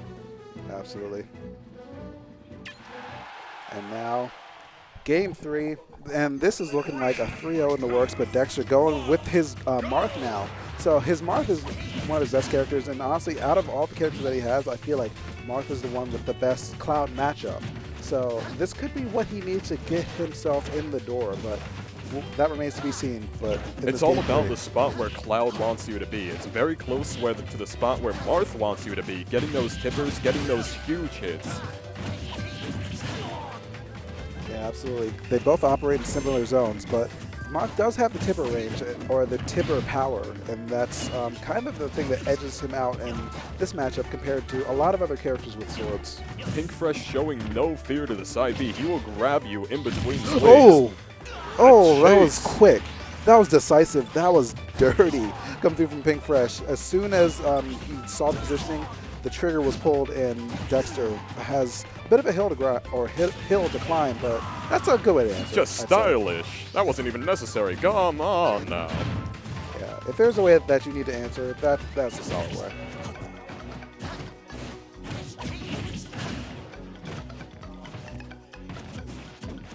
Alright, so these guys are just feeling each other out in the neutral yet again. I'm just watching the balloon float away. Now, whiff grab's going to be enough to give Dexter a dancing blades, putting Pink Fresh up in the air. But Pink always has an answer, either with the up air or with the neutral air, since it comes out so quick. Dexter, though, chases right off the platform. Oh, unfortunately, the juggle does not happen. Cloud just trying to freak him out using the movement. Out dash dance him. Nice. Make him think he's gonna like mix him up. I like the way that he stalled out each hit that dancing blade. Pink still doesn't have a jump, but he delayed the climb hazard enough to wait out the counter or the active counter frames and save his life. Cloud in a really prickly position, but regaining stage control. Back to neutral. Oh, unfortunately, a punish is a whiff. And that could be just the opening that Pink Fresh needs. Doesn't get too much off of that Yeah, punish outside the grab, but That's a grab is all you need against Cloud. yeah, and that was a nice neutral air. Like I said, as soon as you're on the ledge against Dexter, if his character has like a strong neutral air or like a really good down tilt, good luck getting off of it. Like getting off the ledge against Dexter is a monumental task. And Pink Fresh just doesn't really have the right timing down on that get up. So here we go. Dexter putting himself on the board in this game 4. So let's see if he can keep his momentum going against Pink Fresh's Cloud, or we might see a character switch if the bracket gets reset, or if this game goes in Dexter's favor. We'll see. But in the meantime, between time, sticking with Cloud and Marth on Smashville. Getting off stage, Marth drifting back, going to safe recovery after putting a little pressure with the neutral air. Going for the big damage on the back air. A nice dodge, a pivot, dancing blade will do quite a bit of a percent. We got juggles from Cloud. The jump is gone. Now the limits on Marth from Cloud, but that might have given Dexter the ball speed he needed, but he inputs the back air, and Pink Fresh doing an amazing job of recognizing the position that he was in. He had to throw out something, and he gets the cross slash to seal out that stock. Not seal out the stock, but like save his stock, I should say. Absolutely. After that ledge trump, there's only so much you can do. And perhaps sometimes they want you to make that panic move. All right, now Dexter has Pink Fresh trapped on the ledge. Nice spacing to avoid that up smash. And these guys are just playing around each other so well right now. The back air is going to find its mark. But the hard read on that up smash is going to be a brutal punish, and that's exactly what Pink Fresh needed to make a statement. First stock, Pink Fresh's favor. A down throw into looking for a reaction. Some perfect pivots. Yeah, I like the way how Dexter's moving right now quite a bit. Still staying really patient in a lot of the situations where he knows that Cloud can build up a lot of damage. So right now, he's only swinging Wind Swung on first, and he's ready to outspace and outmaneuver the aerials of Cloud just like that. The F smash is going to be something that Dexter needed to keep this game close. He got neutral miss space dash attack punished by Dancing Blade. Getting some limit on the platform just far enough. But perhaps a Dipper would have hits. That'd be a monstrosity for Cloud recovering in such a position. Absolutely. The limits should be close to being online though, so recoveries might be a little bit easier past this point, and there it is. That forward air actually saved his life. Carry him across, read the get-up option into grab, take him off the stage, make him use that limit break. But the platform will save him. And now another grab's going to give Dexter stage control, but the limit airspeed is going to be enough to sneak Pink Fresh in there and land his up airs. Is this kills percent? Can he kill with a side B? Oh, absolutely, dude. Almost anywhere on stage, but it'll be forced to burn limit on the other side. Luckily, he didn't get stage spiked. The back hitbox of the up tilt will not be hitting. A dash chance into grab, sending him off stage, giving him a good position. Marth pulling out with a forward air. The forward tilt, is that going to be it? No, Dexter not finding the hit that he needs, but that will be it. The forward smash will bring us to a game 5. Pink Fresh is still coming from winner's side, so it still has a little bit of leeway to play with, but that Marth is looking pretty crispy right now. Crispy. Yeah, crispy, polished, whatever adjective you want to use, it's looking clean.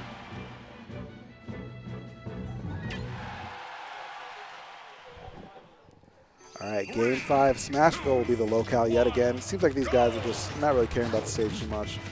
It's like, all right, we'll just play this out, see what happens.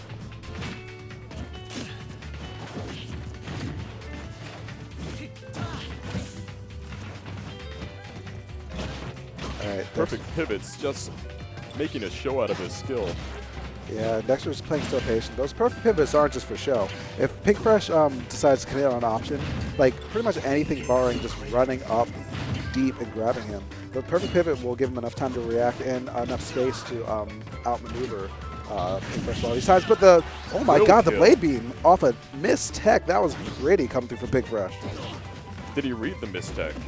I think it might have been like multi-option coverage. Like if he missed the tech, teched in place, or teched away, it probably would have caught. So Dexter not really being able to tech in time, and still, like he's still in not a bad position, all things considered. Cloud at 88% against like a Marth, even though like he's at 0, the Tipper will probably be able to kill if he gets like a forward smash or even a forward tilt at the ledge around this percent.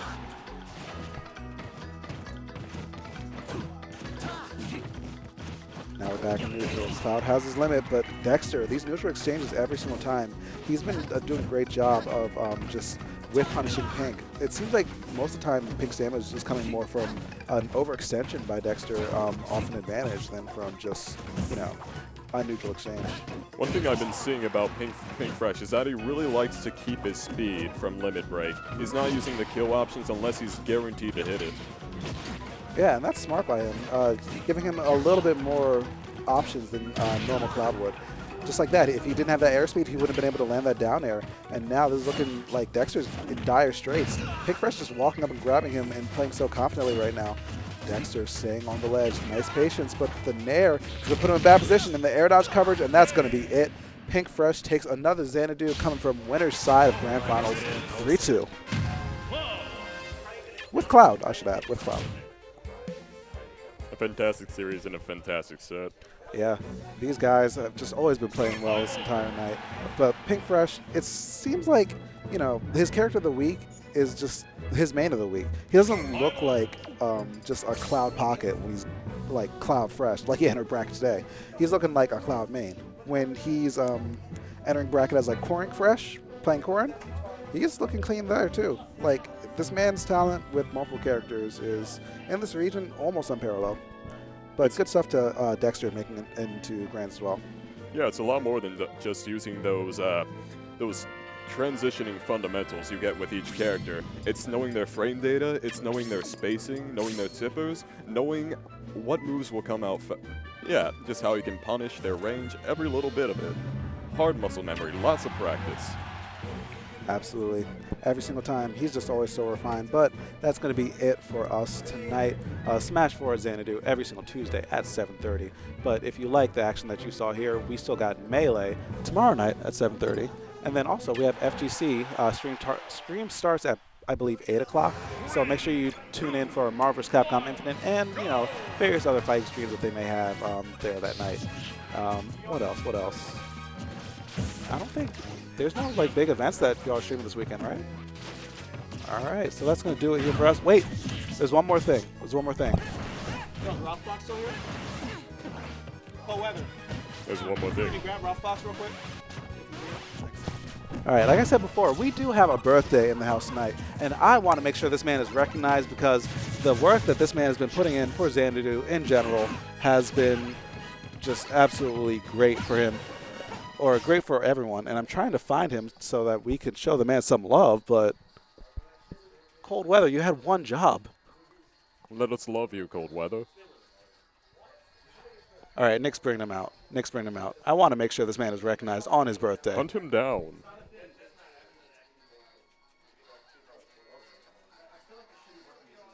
There he is. Get him on the camera. No, the grand final's over, dude. Yeah, make sure you give this man some love on his birthday. The birthday boy himself, T.O. of Xanadu, holding it down every single week. What's up, Rough Fox? What's going on, man? How y'all doing? Pretty good. Was it a very entertaining winners finals, grand final set? Oh, yeah. I mean, Pink Fresh holding it down always, but like I was saying before, it's kind of busted how good he is with so many different characters. But yeah, actually, like he actually is good with so many characters, like Cloud, Link, Corrin, Link. Oh, that Link is nice, bro. I keep telling him. Yeah. Wow at that. But we're getting sidetracked. It's your birthday. Anything you want to tell the stream for your birthday? Because all I wanted to say was happy birthday, Ralph Fox. We appreciate what you're doing out here at Xanadu. Holding it down. So nice. No, I got nothing. I mean, thank you for everybody that comes out every week. You know, I love the players. I love the spectators, the people that come out. You know, you guys make this worth it. My job wouldn't be anything without the players. It wouldn't be anything without the viewers. So thank y'all. really, for everything you do. Absolutely. And we appreciate it, man. Make sure you follow him at the Raffle Fox. You changed it around from to Raffle Fox, right? Yeah, it used to be, my Twitter handle was Tug because I made it when I was sauced. And I managed to spell the rest of it right, but not the part. But anyway, I fixed it. It's just the Raffle Fox now. It's good. So. All right. So the Raffle Fox, it's official. Make sure you tweet at him. Say happy birthday because this man deserves it. Make sure if you like what you hear, like what you see, make sure you follow VGBC and make sure you follow me right there at JDog96. JDog, let's go. Yep. And that's going to do it for us. Anything else y'all want to say out here? All right, so let's see y'all next week. Yep, let's shut it down. See y'all next week. Same players, same, well, maybe not same players. Well, get some different people out here, Same too. time, same place. Same time, same place. That's what I meant to say. See, this is why. You back me up, man. All right, we out. Later. Later.